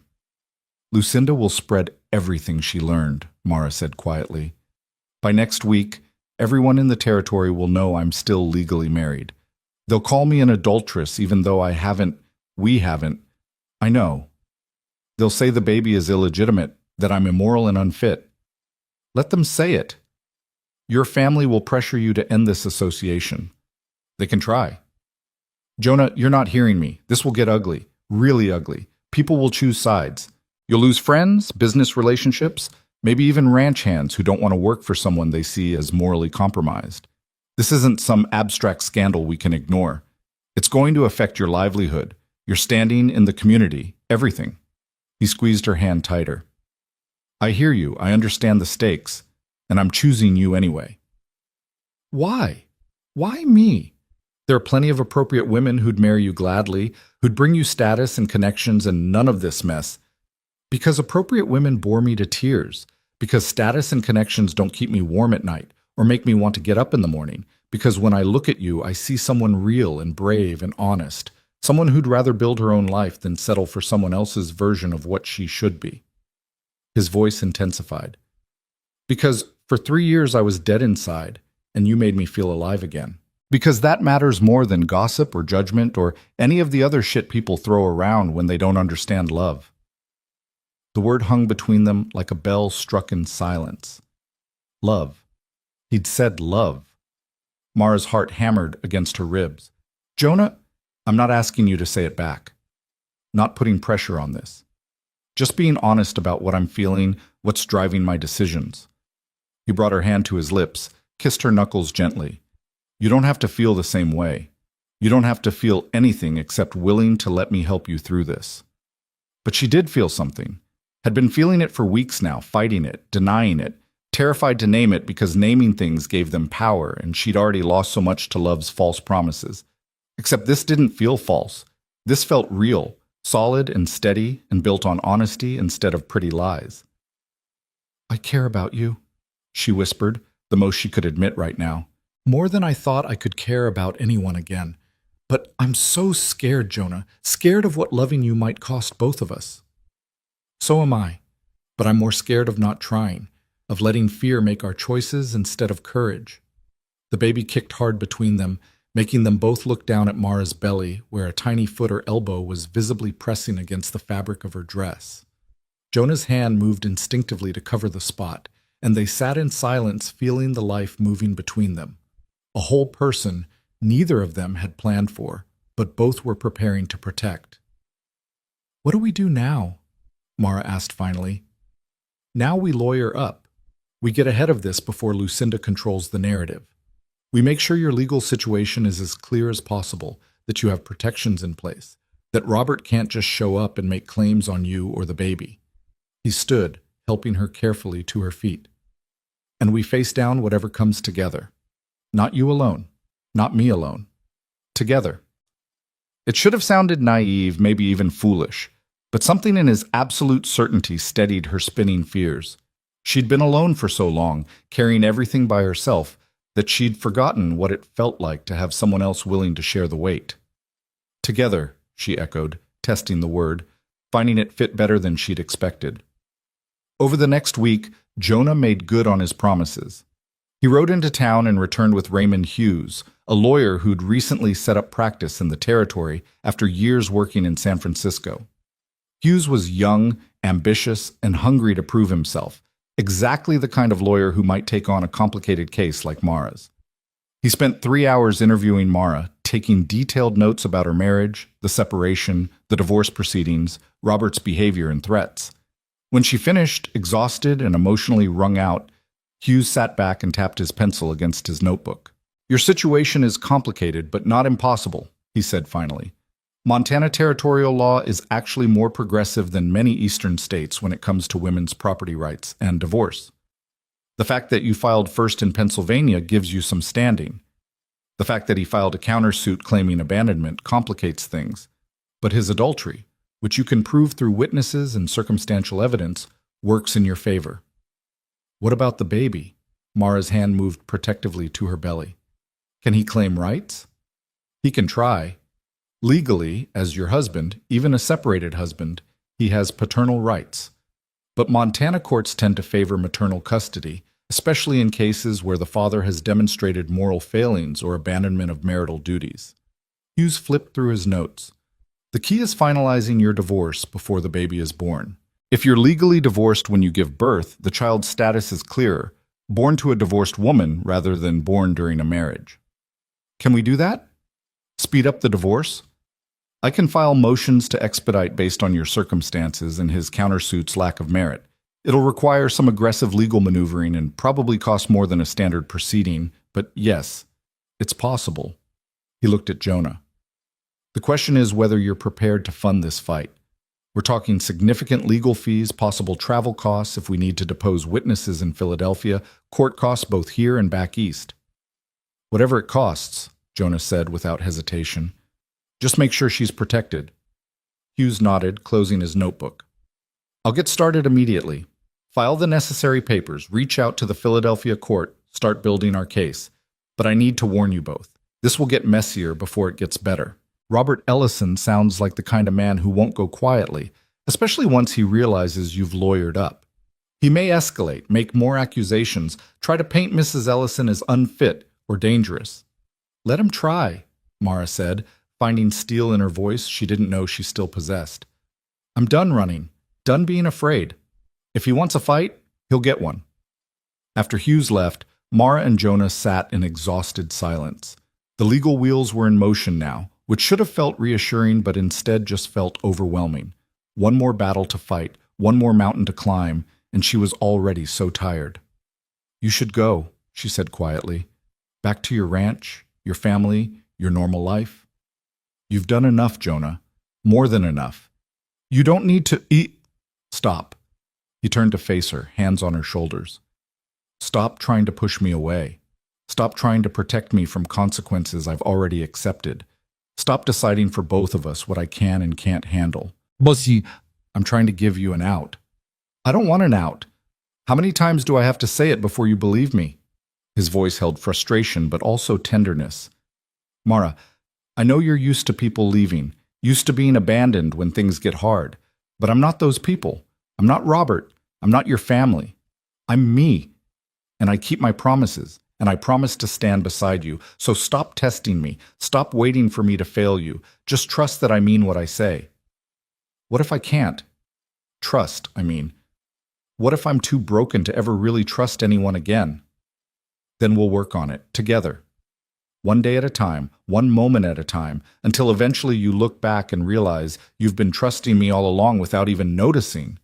God, she wanted to believe him, wanted to let down the last of her walls and lean fully into this thing building between them. But trust was a luxury she'd learned to live without, and relearning it felt harder than building the cabin had been. The baby kicked again, insistent, reminding her that time was running short. In a few weeks she'd give birth, and everything would change. The child would be real and present and dependent, and all these emotional complications would have to take a back seat to the practical demands of keeping a newborn alive through a Montana winter. I need to rest, she said, suddenly overwhelmed. All of this, the legal stuff, Lucinda's threats, everything, I just need a few hours of not thinking about it. Jonah nodded, standing. I'll go, but I'll be back tomorrow. We need to talk to Mrs. Kowalski, make sure she's still planning to come stay with you. With everything happening, I want her here sooner rather than later. After he left, Mara lay on her narrow bed and stared at the ceiling beam she'd raised with her own hands. Outside, snow fell soft and relentless, burying the world in white. Inside, the baby moved and shifted, preparing for its own entrance into this complicated, messy, beautiful life she was building. She thought about Jonah's words, about love and courage and choosing to try despite fear, about trust being built slowly through repeated small actions rather than grand gestures. Maybe he was right. Maybe trust wasn't something you decided to give all at once, but something that grew gradually like crops in hard ground, planted through honest words, watered through consistent presence, nurtured through actions that matched promises. She'd spent so long protecting herself that she'd forgotten how to be open. Forgotten that vulnerability could be strength instead of weakness when offered to someone who handled it with care. Jonah was handling her with care, had been from the beginning, offering help without demanding gratitude, presence without obligation, support without making her feel weak. Maybe that was what love looked like when it was real, not fireworks and grand romance, but steady patience and showing up even when things got hard. Outside her window, a cardinal landed on a snow-covered branch, bright red against the white. She watched it shake snow from its feathers and settle in to wait out the storm, and she thought, that's what we're doing too, hunkering down, weathering the storm, waiting for spring, and maybe, just maybe, surviving it together. The cardinal was still there the next morning when Mara woke to the sound of voices outside her cabin. She struggled upright, her body protesting every movement now that the baby had dropped so low. Through the frosted window she could see Jonah's horse and another, Mrs. Kowalski's sturdy mare, recognizable by the patchwork blanket the midwife always draped over its back. They were arguing, not loudly, but with the intensity of people who'd been circling the same point for some time. Mara wrapped a shawl around her shoulders and opened the door, cold air hitting her like a slap. What's going on? Mrs. Kowalski turned, her weathered face creased with concern. She was a woman in her 60s, Polish by birth, who delivered half the babies in 3 counties and lost count of how many lives she'd saved through sheer stubbornness and skill. This fool man wants me to move in today. I told him we agreed on 2 weeks before your due date. That's still 10 days away. Things have changed, Jonah said, his jaw set. There's been threats, legal complications, stress she doesn't need right now. I want her supervised, someone here who knows what to watch for if labor starts early. Labor doesn't care about your schedule or your worries. Mrs. Kowalski's tone was acerbic, but not unkind. Babies come when they come. But fine. If you're this agitated about it, I can move in today. Though I'm charging you for the extra days, Mr. Reed. I don't care about the cost. Clearly. The midwife shouldered past him and into the cabin, bringing cold air and the scent of herbs with her. She assessed Mara with a practiced eye, taking in the dark circles, the way she held her back, the tightness around her mouth. You look tired. How are you feeling? Exhausted, uncomfortable, anxious. Mara lowered herself carefully into a chair. But the baby's moving fine, no bleeding or unusual pains. Good, that's good. Mrs. Kowalski began unpacking supplies from the large bag she'd brought. Clean linens, bottles of tinctures, instruments Mara tried not to look at too closely. I'll set up in the loft if that works for you. Give us both some privacy, but keep me close enough to hear if you need help in the night. Over the next hour, they established a new domestic arrangement. Mrs. Kowalski claimed the loft, arranging her bedroll and supplies with efficient movements. Jonah brought in more firewood, restocked the water supply, and generally made himself useful while the women organized the space for what was coming. You should go, Mrs. Kowalski finally told him. I've got things handled here, and you hovering like a nervous father isn't helping anyone's nerves. I'm not, Jonah started, then caught the look Mara was giving him and sighed. All right, I'll go, but I'm checking in tomorrow. Make it the day after, the midwife countered. Give us time to settle without you underfoot. We women do just fine without men fussing around us. After he left, Mrs. Kowalski made tea and sat across from Mara with the frank directness of someone who'd seen too much life to bother with polite fictions. So, you gonna tell me what's really going on? Because that man is wound tighter than a $2 watch, and you look like you're carrying the weight of 3 states on those shoulders. Mara found herself telling it all. The threats from Lucinda, the legal complications, Robert's countersuit, the fear that everything she'd built here would collapse. Mrs. Kowalski listened without interrupting, her face giving away nothing. Men, she said finally, with deep disgust, always making everything complicated. Your husband back east sounds like a piece of work, and this Lucinda woman needs a good slap. She sipped her tea. But Jonah Reed, now there's a decent man. Bit broken still from losing his wife, but decent through and through. That's what worries me. He's decent, and I'm going to ruin him. Oh, stop that. Mrs. Kowalski's tone sharpened. You're not ruining anyone. You're a woman in a hard situation trying to survive, and he's a man choosing to help. The people who judge that, who'd spread gossip and make threats, they're the problem, not you. But the consequences will come regardless of what you do. That's the thing about consequences, dear. They don't care about your guilt or your good intentions. So you might as well stop apologizing for existing and focus on what actually matters. Getting through the next few weeks, delivering a healthy baby, and building the life you came here for. The blunt wisdom of it struck Mara silent. She'd spent so much energy on guilt and fear, on trying to protect everyone from the fallout of her choices, that she'd lost sight of the simpler truth. She was here, the baby was coming, and survival mattered more than propriety. Now, Mrs. Kowalski said, setting down her cup with finality, show me what supplies you've prepared for after the birth. We need to talk about feeding, about healing, about what to expect in those first brutal weeks when you're not sleeping and everything hurts, and you wonder why anyone ever has children.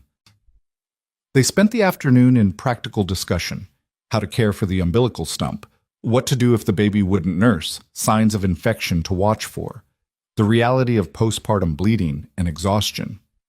It was clinical, even grim at times, but Mara found it oddly comforting. This was real. This was what she needed to know, not romantic fantasies about motherhood, but the hard, bloody, beautiful truth of it.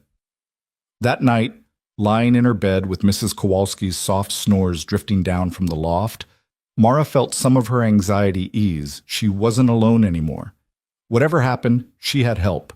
It wasn't perfect, wasn't the family she'd imagined having around her for this, but it was real and present, and enough. The next 3 days passed in quiet routine.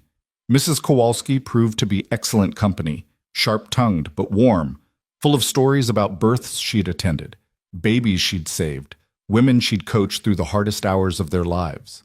She checked Mara regularly, monitoring the baby's position, timing contractions that came and went without progressing, preparing everything they'd need when labor finally began in earnest. On the fourth day, Jonah returned with Raymond Hughes in tow. The lawyer looked grimly satisfied, which Mara had learned meant he had news. Not necessarily good, but significant. "I've been in communication with the Philadelphia court," Hughes began, spreading papers on Mara's table. "Your husband's countersuit is largely procedural noise. He's claiming abandonment, but he can't prove you left without cause given the documented adultery. However, he's also filed a motion claiming you're mentally unstable and requesting custody of the unborn child." Mara's stomach dropped. "He can't. I've never—" He's citing your departure from Philadelphia, your decision to homestead alone while pregnant, and what he calls your refusal to accept reasonable reconciliation as evidence of diminished capacity. Hughes held up a hand before she could protest. "It's a common tactic in contested divorces. Make the wife seem hysterical or incompetent to gain leverage. The good news is, I've gathered affidavits from people here who can attest to your mental competence. Mrs. Patterson from the church social, Sarah Crawford, even the land office clerk who processed your claim." "What about Jonah?" Mara looked at him. "If you testify on my behalf, it'll just confirm what Lucinda's been saying about our relationship." "I don't care," Jonah said flatly. "If my testimony helps, I'll give it." "Actually," Hughes interrupted, "I'd prefer to keep Mr. Reed's involvement minimal in the legal proceedings. Not because his testimony wouldn't help, but because Robert Ellison's lawyers will absolutely try to paint your relationship as evidence of adultery on your part. Better to keep things focused on his proven infidelity rather than opening doors to speculation about your behavior." It stung, the practicality of it, but Mara understood. This was chess, not truth-telling. Every move had to be calculated for maximum advantage. "There's something else," Hughes continued. "Robert has hired a detective. Someone's been asking questions in town about you, about your circumstances, about Mr. Reed's visits. We need to be very careful about appearances going forward." "A detective?" Mara felt violated, exposed. "He's having me watched?" "It appears so. The man's been in town for about a week, staying at the boarding house, talking to anyone who'll listen." Hughes's expression hardened. "This is escalation. Robert wants ammunition, wants to prove you're unfit, or that you've been unfaithful, or anything else he can use to gain leverage in the divorce." "So what do I do? Hide? Pretend I don't have friends? Don't have support?" "You live your life," Hughes said firmly. "But carefully. No long private visits from Mr. Reed without a chaperone present. No situations that could be misconstrued. We need to be above reproach until the divorce is finalized." Mara looked at Jonah, saw the frustration in his face mirroring her own. They were being punished for something that wasn't even happening, forced to treat their friendship like it was scandalous when it was the most honest, decent thing in her life right now. "How long?" Jonah asked. "How long until the divorce is finalized?" "If everything goes smoothly, 6 to 8 weeks. Longer if Robert continues to fight." Hughes began gathering his papers. "The key is keeping everything clean until then. Give him nothing to use against us." After Hughes left, an uncomfortable silence filled the cabin. Even Mrs. Kowalski seemed at a loss for words, busying herself with rearranging supplies that didn't need rearranging. "I should go," Jonah said finally. "Don't want to give that detective anything to report." "This is ridiculous," Mara burst out. "You're my friend. You've helped me build this place. There's nothing improper about—" "There doesn't have to be improper for people to claim it is."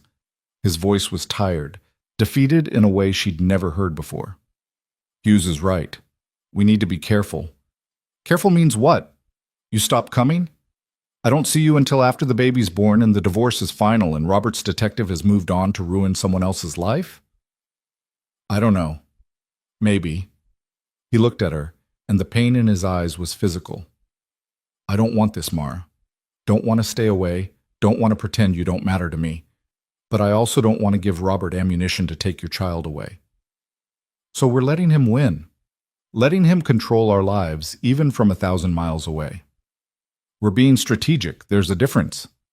"It doesn't feel different. It feels like losing." Mrs. Kowalski cleared her throat.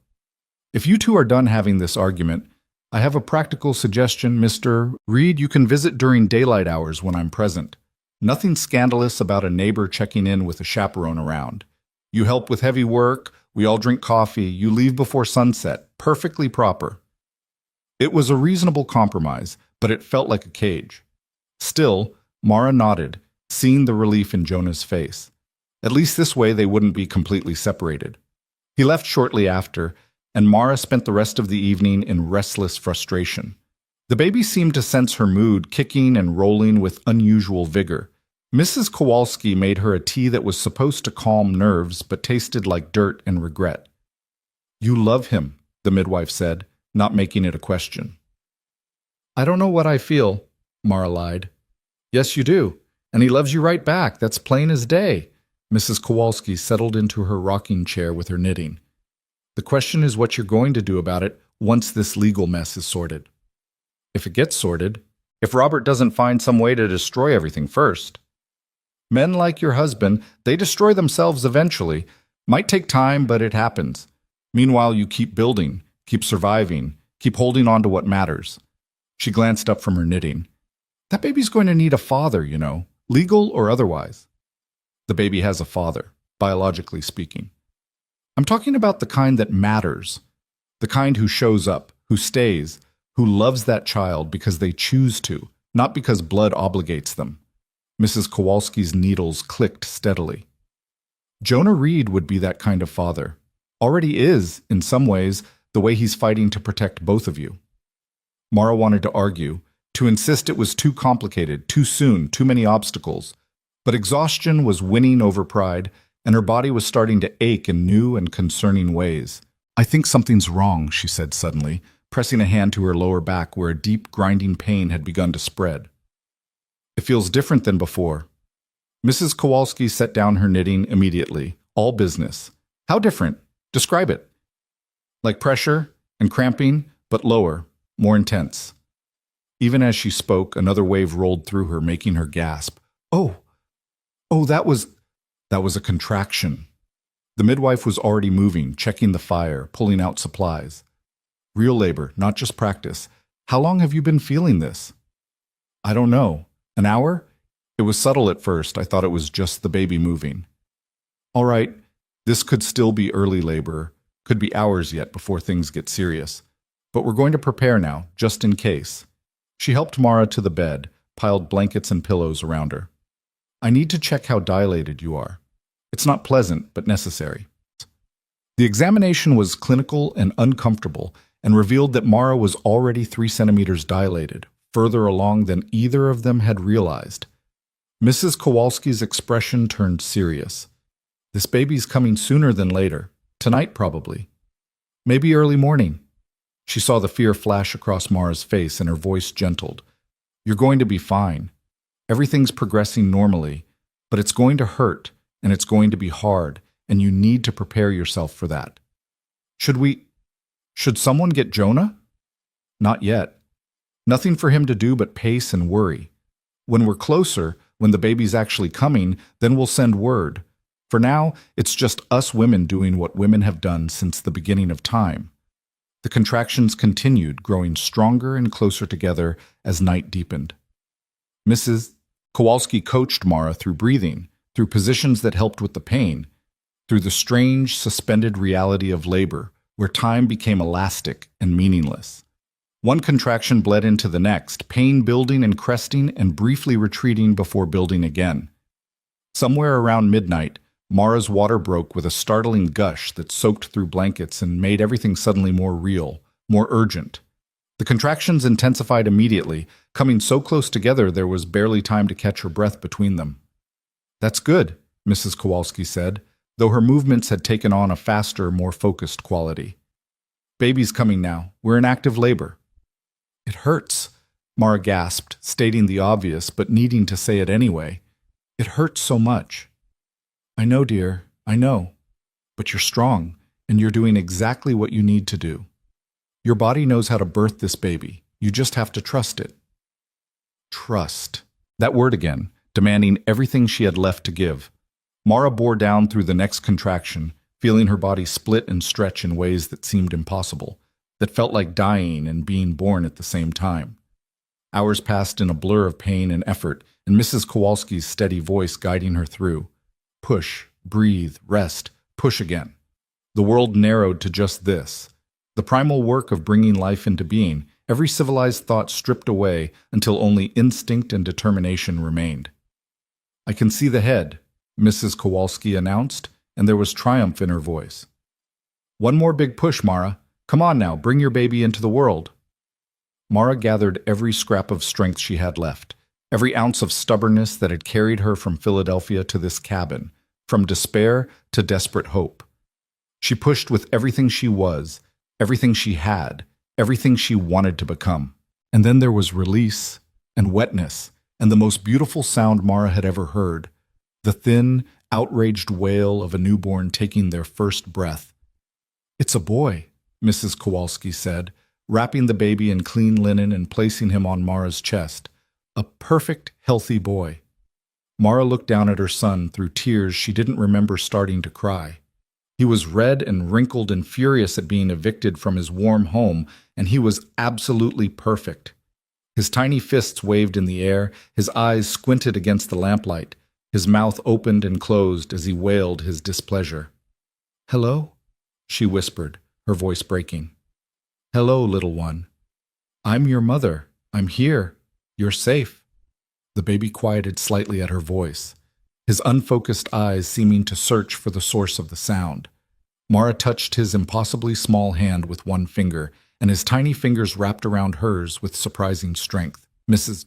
Kowalski worked efficiently, delivering the afterbirth, checking for tears, cleaning, and binding. But Mara barely noticed, lost in the wonder of this new person she'd created, this tiny human who depended completely on her for everything. "He's going to need to nurse soon," the midwife said. "Let's get you both cleaned up and settled, then we'll work on getting him latched." The next hour was a confusion of practical matters. The baby's first attempts at feeding, the strange sensation of her body beginning to produce milk, the exhaustion that hit like a physical weight now that the adrenaline of labor was fading. Mrs. Kowalski cleaned the cabin, changed the linens, made sure both mother and baby were stable. Dawn was breaking when they finally settled, Mara propped up in bed with the baby sleeping against her chest, Mrs. Kowalski dozing in the rocking chair nearby, everything quiet and peaceful in the way that only comes after surviving something that felt unsurvivable. "You did good," Mrs. Kowalski murmured without opening her eyes. "Both of you did real good." Mara looked down at her son's sleeping face, his impossibly long eyelashes, the perfect bow of his lips. He looked nothing like Robert, thankfully. If anything, he resembled her father's baby pictures she'd seen in old family albums. Dark hair, strong features, a determined set to his tiny chin even in sleep. "I need to name you," she whispered. "Can't keep calling you the baby." She'd thought about names during her pregnancy, but never settled on one, superstitious that choosing too early might jinx things. Now, looking at her son, only one name felt right. "Samuel," she said softly. "After my grandfather, Samuel Joseph Ellison." She paused, then made a decision. "No, not Ellison.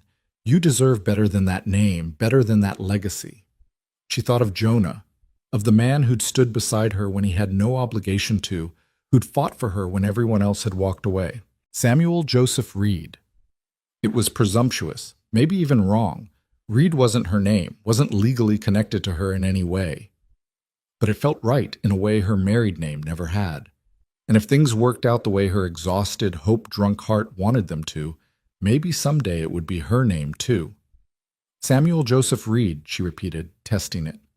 The baby stirred slightly, as if recognizing himself in the sound. "Welcome to the world, Samuel. It's complicated and messy and often unfair, but I promise you this. I will fight for you. I will protect you. I will make sure you grow up knowing you are wanted and loved and worthy, no matter what anyone else says." Outside, the sun climbed higher, painting the snow gold and pink. Inside the cabin, a new family was being born. Not the traditional kind, not the kind society recognized or approved, but real nonetheless. A mother and child, a fierce midwife keeping watch, and somewhere 3 miles away, a man who would ride through any storm to keep them safe. Mara closed her eyes, feeling her son's warmth against her chest, his tiny heartbeat synchronizing with hers. She'd survived the birth. They both had.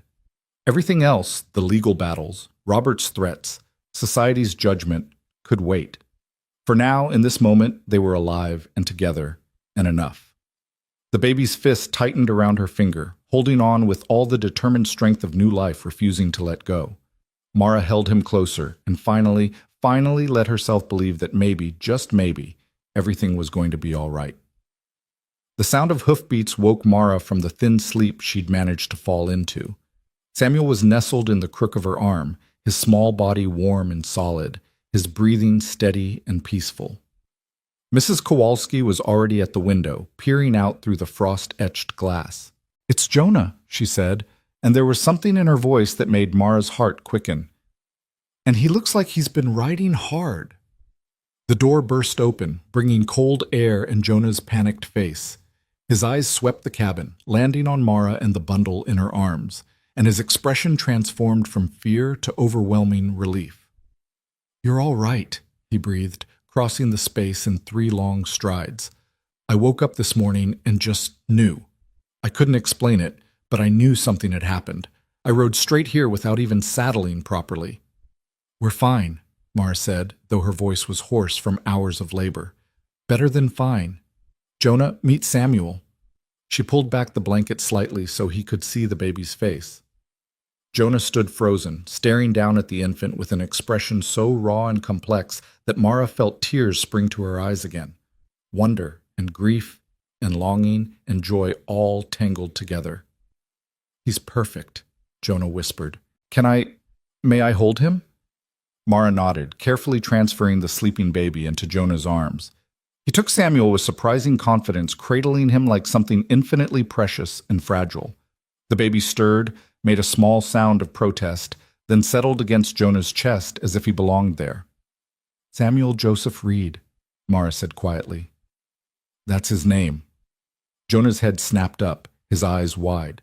"Reed? But I know it's presumptuous. I know that there's no legal connection, but Ellison didn't feel right. That name is connected to too much pain, too much betrayal. And Reed," she took a shaky breath, "Reed is connected to the man who stood beside me when everyone else walked away, to the man who helped me build a home, and taught me that trust might still be possible. To the man She stopped, the words catching in her throat. "The man you what?" Jonah's voice was gentle but insistent. "The man I love." There, she'd said it. No taking it back now, no hiding behind careful distance and protective walls. "I love you, Jonah Reed, and I want my son to carry the name of a good man, a man who kept his promises and showed me what real strength looks like." For a long moment, Jonah just stood there holding Samuel, tears running unchecked down his weathered face. Then he carefully, reverently, placed the baby back in Mara's arms and knelt beside the bed so they were eye level. "I love you too," he said, his voice breaking. "I've loved you since the day you stood in front of that half-built cabin and refused to apologize for surviving. I've loved you through every wall you put up, every fear you couldn't quite overcome, every moment you tried to push me away to protect me from your complicated life." He took her free hand in both of his. "And I want to marry you, not because you need rescuing or because Samuel needs a father, though I'd be honored to be his father in every way that matters, but because I want to build a life with you, because coming here feels like coming home, because I choose you, and I want to keep choosing you every single day. But the divorce isn't final yet. Robert's still making threats. There's a detective watching us. Lucinda's spreading poison. I don't care." The words were simple, absolute. Let them watch. Let them talk. Let Robert do his worst. "I'm not waiting anymore, Mara. I'm not letting other people's opinions or legal technicalities or fear of scandal dictate how I live my life. When your divorce is finalized, and Hughes says it will be, that Robert's case is crumbling, I'm asking you properly, with a ring and witnesses and everything done right. But I'm telling you now so you know where I stand. I want you to be my wife. I want Samuel to be my son. I want us to be a family." Mrs. Kowalski cleared her throat loudly. "Well, this is all very romantic, but the new mother needs rest and the baby needs to eat again soon," Mr. Reed, you can stay for an hour, then you need to let them both sleep. And before you start planning weddings and making grand declarations, someone needs to ride to town and let Mr. Hughes know there's a new complication, a baby who needs legal protection from that bastard in Philadelphia. The reminder of Robert sobered them all. Samuel's birth changed everything strategically. He was real now, no longer theoretical. Robert could make concrete claims, could argue for custody or visitation, could use the child as leverage. "I'll go to town today," Jonah said, standing. "Talk to Hughes, figure out what needs to happen next. But Mara, I need you to hear this. Samuel is protected. I'll make sure of it. Whatever it takes. Whatever it costs." "You can't promise that." "Yes, I can, because I'm not fighting alone anymore. We're fighting together." After Jonah left, Mara fed Samuel and then did sleep, exhausted beyond measure, but also strangely at peace. She'd survived the birth. She told Jonah she loved him. She'd named her son after the family she was choosing, rather than the one she'd been born into. Whatever battles lay ahead, she wasn't facing them alone anymore. She woke to the sound of multiple horses outside. Mrs. Kowalski was already at the door, her expression wary. Through the window, Mara could see Jonah returning, but he wasn't alone. Raymond Hughes was with him, and so was another man, older, distinguished, wearing a suit too fine for frontier travel. "That's Judge Morrison," Mrs. Kowalski said, "from the territorial court. Whatever Jonah's cooked up, it must be significant if he brought the judge all the way out here." The men entered, bringing cold air and an air of formal purpose that seemed at odds with the domestic intimacy of the small cabin. Judge Morrison removed his hat, his eyes taking in Mara in her bed, the baby in her arms, the humble but solid construction of the cabin around them. "Mrs. Ellison," he said, his voice carrying the authority of decades on the bench. "I apologize for the intrusion. Mr. Hughes and Mr. Reed have made some unusual requests, and I felt it necessary to assess the situation personally before making my ruling." "Your Honor," Hughes said, pulling papers from his leather case, "as I explained, we have a unique situation that requires immediate action. Mrs. Ellison's husband in Philadelphia has filed for custody of the child born this morning. He's claiming Mrs. Ellison is mentally unfit, that she abandoned her marital duties, and that the child should be removed from her custody and returned to him." Mara's arms tightened around Samuel. "He can't. I won't let him." "Mrs. Ellison," the judge interrupted gently, "I need to ask you some questions. Your answers will be part of the official record and may be used in court proceedings. Do you understand?" "Yes, Your Honor." "Is it true that you left Philadelphia while divorce proceedings were ongoing?" "Yes, but only because my husband made it impossible to stay. He contested the divorce, tied up my inheritance money in legal proceedings, and when I found out I was pregnant, he demanded I end the pregnancy. When I refused, he made it clear he'd make my life hell if I stayed." "Do you have documentation of his demands regarding the pregnancy?" "Letters, witnesses who heard him say it. I can provide everything Mr. Hughes needs." Judge Morrison made notes on a pad he'd produced. "And the child's birth? Were there complications? Any evidence of the mental instability your husband claims?" "Judge, if I may," Mrs. Kowalski spoke up, "I've been attending births for 40 years. I've seen women in every state of mind and competence. Mrs. Ellison handled her labor with more courage and clarity than most. She's fed the baby successfully, she's alert and responsive, and she's made sound decisions about his care. There's no evidence whatsoever of mental instability. Thank you, Mrs. Kowalski. Your testimony carries considerable weight." The judge turned back to Mara. "Mrs. Ellison, Mr. Hughes has filed an emergency motion for sole custody to be granted to you pending the finalization of your divorce. He's also filed for a restraining order preventing your husband from making any claims on the child until the divorce is settled. I'm inclined to grant both, given the circumstances and the documentation Mr. Hughes has provided regarding your husband's adultery and his demands that you terminate the pregnancy." Relief flooded through Mara so intensely she felt dizzy. "Thank you, Your Honor." "However," the judge continued, "there's another matter to address. Mr. Reed has made an unusual request on your behalf." Jonah stepped forward, his hat in his hands, his expression serious. "Your Honor, I've asked if it's possible to expedite Mrs. Ellison's divorce on the grounds of extreme cruelty and abandonment." Mr. Hughes has documented evidence of Robert Ellison's adultery, his financial manipulation, and his threats regarding the pregnancy. Under territorial law, these constitute grounds for immediate dissolution of the marriage. Immediate dissolution is rare, Mr. Reed. The court generally requires waiting periods to ensure decisions aren't made hastily. With respect, Your Honor, Mrs. Ellison has been waiting for months already. She left Philadelphia in August. She's endured harassment, legal threats, and now her husband is trying to claim custody of a child he demanded she abort. How much more waiting is required before the court acknowledges that this marriage is beyond repair? Judge Morrison studied Jonah with shrewd eyes. You have a personal interest in this case, Mr. Reed? Yes, Your Honor. I intend to marry Mrs. Ellison once her divorce is final. I intend to adopt Samuel and raise him as my son. I have the means to provide for them both and the land to build a future. But I need that divorce finalized so we can move forward with our lives without Robert Ellison's shadow hanging over us. Mr. Reed, you're aware that marrying a divorced woman so quickly after her divorce could invite scandal? I'm aware. I don't care.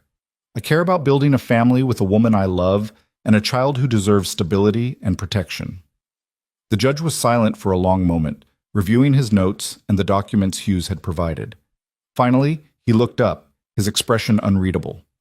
Based on the evidence presented, and given the extraordinary circumstances, including the birth of a child and documented threats from the respondent, I'm prepared to grant an expedited divorce decree. Mrs. Ellison, you'll be legally divorced from Robert Ellison, effective immediately upon my signature on these documents. You'll have sole custody of your son, with a permanent restraining order preventing Robert Ellison from any contact with either of you without court approval. Mara couldn't breathe. It felt too sudden, too easy after months of struggle. That's it? I'm free? You're free, Judge Morrison confirmed. Mr. Ellison may appeal, but given the evidence against him, I doubt any court would overturn this decision. You're no longer bound to him in any legal way. Tears streamed down Mara's face as the full weight of it hit her. Free. After everything, she was actually free. No longer legally tied to the man who'd betrayed her, no longer vulnerable to his threats and manipulations. Just herself and her son, and the future she was building. Thank you, she whispered. Thank you so much. The judge signed the documents with formal precision, his pen scratching across paper that represented the end of one life and the beginning of another. He handed the decree to Hughes, who immediately made copies for the official record. Mrs. Ellison, or should I say Miss Ellison now, Judge Morrison said with a slight smile. I wish you and your son all the best. Montana Territory is built by people brave enough to start over. I believe you'll do just fine here. After the judge and Hughes departed, Jonah returned to sit beside Mara's bed. They didn't speak for a long moment, just sat in the quiet while Samuel slept and Mrs. Kowalski tactfully busied herself in the loft. I can't believe it's over, Mara finally said. After everything, it's just over. Not quite over.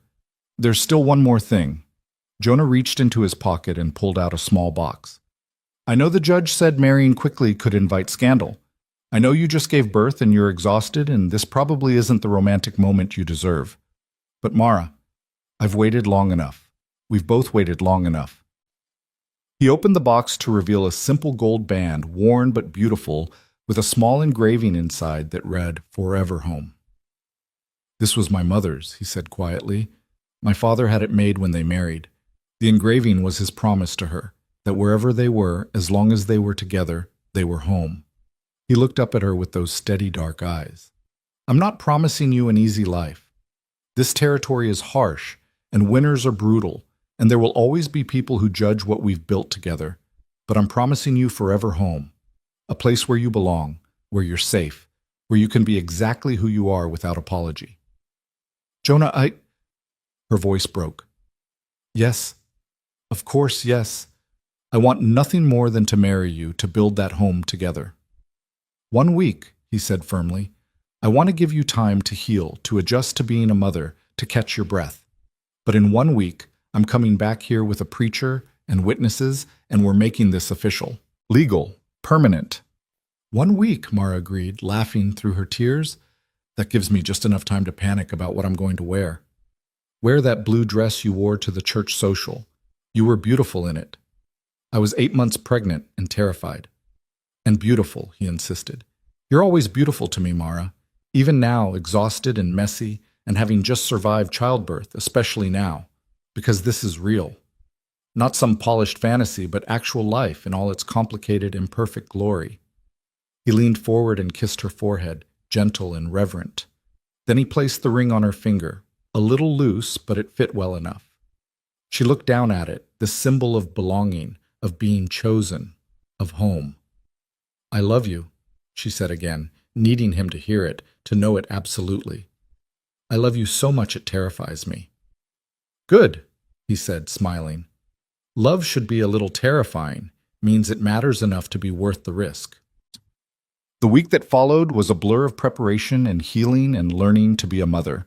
Mrs. Kowalski stayed close, teaching Mara how to care for Samuel, how to recognize his different cries, how to trust her own instincts when the baby needed something. Jonah came every day, always with Mrs. Kowalski present to maintain propriety, bringing supplies and wood and quiet companionship. News of the expedited divorce and impending wedding spread through the territory like wildfire. Reactions were mixed. Some approved, some whispered scandal, some simply shrugged and moved on with their own difficult lives. Lucinda, predictably, was furious. She made one final attempt to confront Jonah at his ranch, demanding he reconsider, warning him he was making a catastrophic mistake. The only mistake I made, Jonah told her, his voice carrying across the ranch yard where several hands pretended not to listen, was wasting any time on you in the first place. Mara is twice the woman you'll ever be, and that baby is worth more than all your family's land and money combined. Now get off my property and don't come back. When Sarah Crawford heard about the wedding, she appeared at Mara's cabin with an armful of fabric and a sewing basket. Every bride needs a proper dress, she declared, and since you're too stubborn to ask for help, I'm just going to give it anyway. Over the next few days, a procession of women arrived. Some Mara knew from the church social, others she'd never met. They brought food and baby clothes and well wishes. Mrs. Patterson came with a beautiful quilt she'd made, each square stitched with care and purpose. Even the severe woman who'd crossed the street to avoid Mara in town appeared with a basket of preserved vegetables and a gruff, "Congratulations." "This is community," Mrs. Kowalski explained as they watched the women transform Mara's simple blue dress into something worthy of a wedding. Real community isn't about everyone being perfect or proper. It's about showing up for each other when it matters. On the morning of the wedding, Mara woke to sunlight streaming through the window and Samuel's hungry cries. She fed him, marveling as she did each time at the miracle of his existence, at the fierce protective love that had taken root in her heart the moment she'd heard his first cry. Mrs. Patterson arrived early to help Mara dress. The blue dress had been altered and enhanced with lace and careful stitching until it looked almost new. Someone had loaned a veil, simple tool that had been worn by 3 other brides before Mara. Sarah Crawford braided Mara's hair with wildflowers preserved in sugar water, winter blooms that shouldn't have existed but did anyway. "You look beautiful," Mrs. Kowalski said, her eyes bright with unshed tears. "That man of yours won't know what hit him." The ceremony was held in Mara's cabin, the space packed with witnesses who'd come despite the cold and the distance. Jonah stood at the front wearing his best suit, his hair slicked back, his face glowing with barely contained joy. Beside him stood his younger brother Tom, serving as best man despite their mother's vocal disapproval of the entire arrangement. When Mara walked the few steps from her bedroom to where Jonah waited, carrying Samuel in her arms because she couldn't imagine doing this without him, the room went quiet. Jonah's expression transformed, tears openly streaming down his face as he watched her approach. The preacher was young and earnest, fresh from seminary and more interested in love than propriety. He kept the service simple, focusing on commitment and choice, and the family being created in this moment. "Do you, Jonah Reed, take this woman to be your lawfully wedded wife, to love and cherish in sickness and health for richer or poorer, as long as you both shall live?" "I do." Jonah's voice rang clear and certain. "And do you, Mara Ellison, take this man to be your lawfully wedded husband, to love and cherish in sickness and health for richer or poorer, as long as you both shall live?" "I do." No hesitation, no doubt, just certainty. "And do you, Jonah Reed, accept this child Samuel into your family, promising to raise him as your own son, to protect and provide for him, to guide him with wisdom and love. Jonah reached out and gently touched Samuel's small hand, his voice thick with emotion. I do, with all my heart. Then by the power vested in me by Montana territory, I pronounce you husband and wife, and you three a family. Mr. Reed, you may kiss your bride. Jonah leaned in carefully, mindful of the baby between them, and kissed Mara with a tenderness that made her knees weak. It was sweet and chaste and perfect, a promise rather than a demand, a beginning rather than an ending. The cabin erupted in cheers and congratulations. Someone produced a fiddle and another a harmonica, and soon music filled the small space. Food appeared. People had brought dishes despite the winter scarcity, sharing what they had to celebrate this unlikely union. Mara found herself passed from person to person, receiving blessings and advice and warm embraces. Even Judge Morrison had made the journey, presenting them with the official adoption papers he'd drawn up that would legally make Jonah Samuel's father. I took the liberty, he said with a small smile. Figured you'd want it done properly. As evening approached and guests began departing for the long, cold journeys home, Mara stood at her cabin door with Jonah beside her and Samuel sleeping in her arms. They waved goodbye to the last wagon, then turned to face their home, their real home now, legally and emotionally.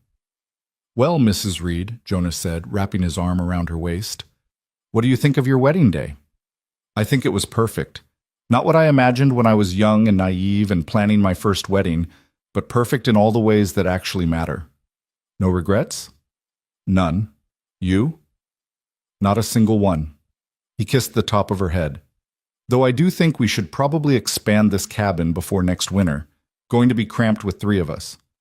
4 of us, Mrs. Kowalski called from inside where she was tidying up. I'm staying through winter, remember? Someone has to make sure you two don't spoil that baby rotten. They laughed, and it felt like something releasing, all the tension and fear and uncertainty that had defined their relationship finally giving way to simple joy. This was what they'd fought for, this moment of peace and belonging, a family chosen rather than assigned. Over the following weeks, life settled into new rhythms. Jonah moved his belongings into the cabin, and they began planning the expansion he'd mentioned. Samuel grew and thrived, his newborn scrawniness giving way to healthy plumpness.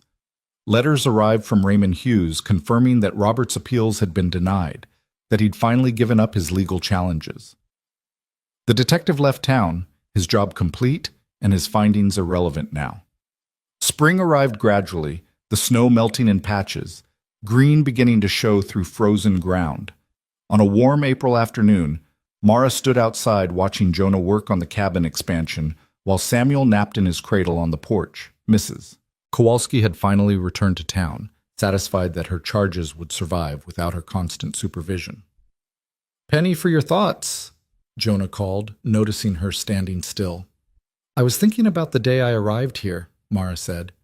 How terrified I was. How certain that I'd made a terrible mistake coming to Montana. And now? Now I know it was the best decision I ever made. Everything I lost, my family, my old life, Robert, all of it. I'd lose it again 1,000 times to have this. She gestured at the cabin, at Samuel sleeping peacefully, at Jonah covered in sawdust and smiling at her. This is real. This is home. Jonah set down his tools and came to stand beside her, pulling her close. I was thinking the same thing, about the day I first rode past your property and saw you building that cabin. I remember thinking you were either the bravest person I'd ever met or the most foolish. And now? Now I know you're both. Brave enough to start over when everything fell apart. Foolish enough to take a chance on a damaged widower who had nothing to offer but himself. He kissed her temple. Thank you for being foolish. Thank you for being patient enough to wait for me to figure out I was allowed to be happy again. They stood together in the Montana sunlight, watching the valley green beneath them and listening to their son's peaceful breathing. Behind them, the cabin stood solid and true, a home built by their own hands, filled with love they'd chosen, protected by promises they intended to keep. The wilderness stretched vast and beautiful in every direction, no longer threatening, but welcoming. They'd survived the winter, survived everything winter represented, both literal and metaphorical. And now spring was here, bringing new growth and new possibilities. In the distance, a hawk circled on thermal currents, free and wild. Mara watched it soar and felt something similar in her own chest. Freedom earned through struggle, peace built through honesty, love discovered in the last place she'd expected to find it. She'd come to Montana to disappear. Instead, she'd found herself. Had built not just a cabin, but a life. Had created not just shelter, but a home. Had discovered that survival was just the beginning. That real living required risking everything on trust and hope, and the possibility that maybe, just maybe, you could get things right the second time around. Samuel stirred in his cradle, making the small sounds that meant he'd wake soon. Jonah squeezed her hand once more, then returned to his work. Mara went to her son, lifting him into her arms as his eyes opened, watching her with the complete trust only a baby could give. "Welcome to spring, little one," she whispered. "Your first spring and the only home you'll ever need to remember.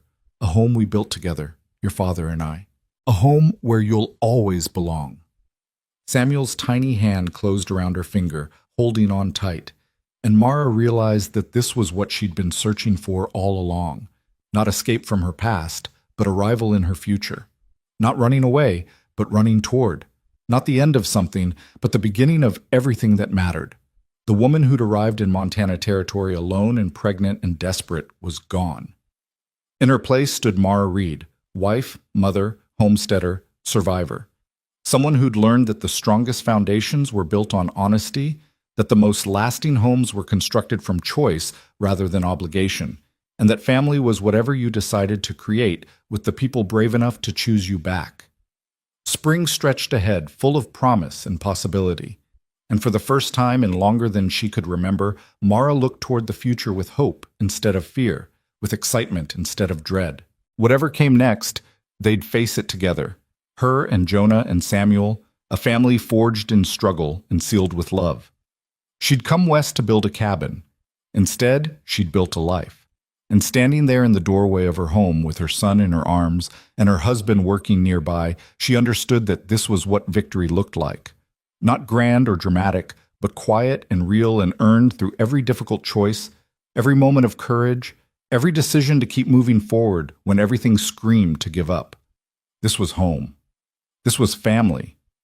This was love in its truest, most hard-won form. And it was enough. More than enough. It was everything.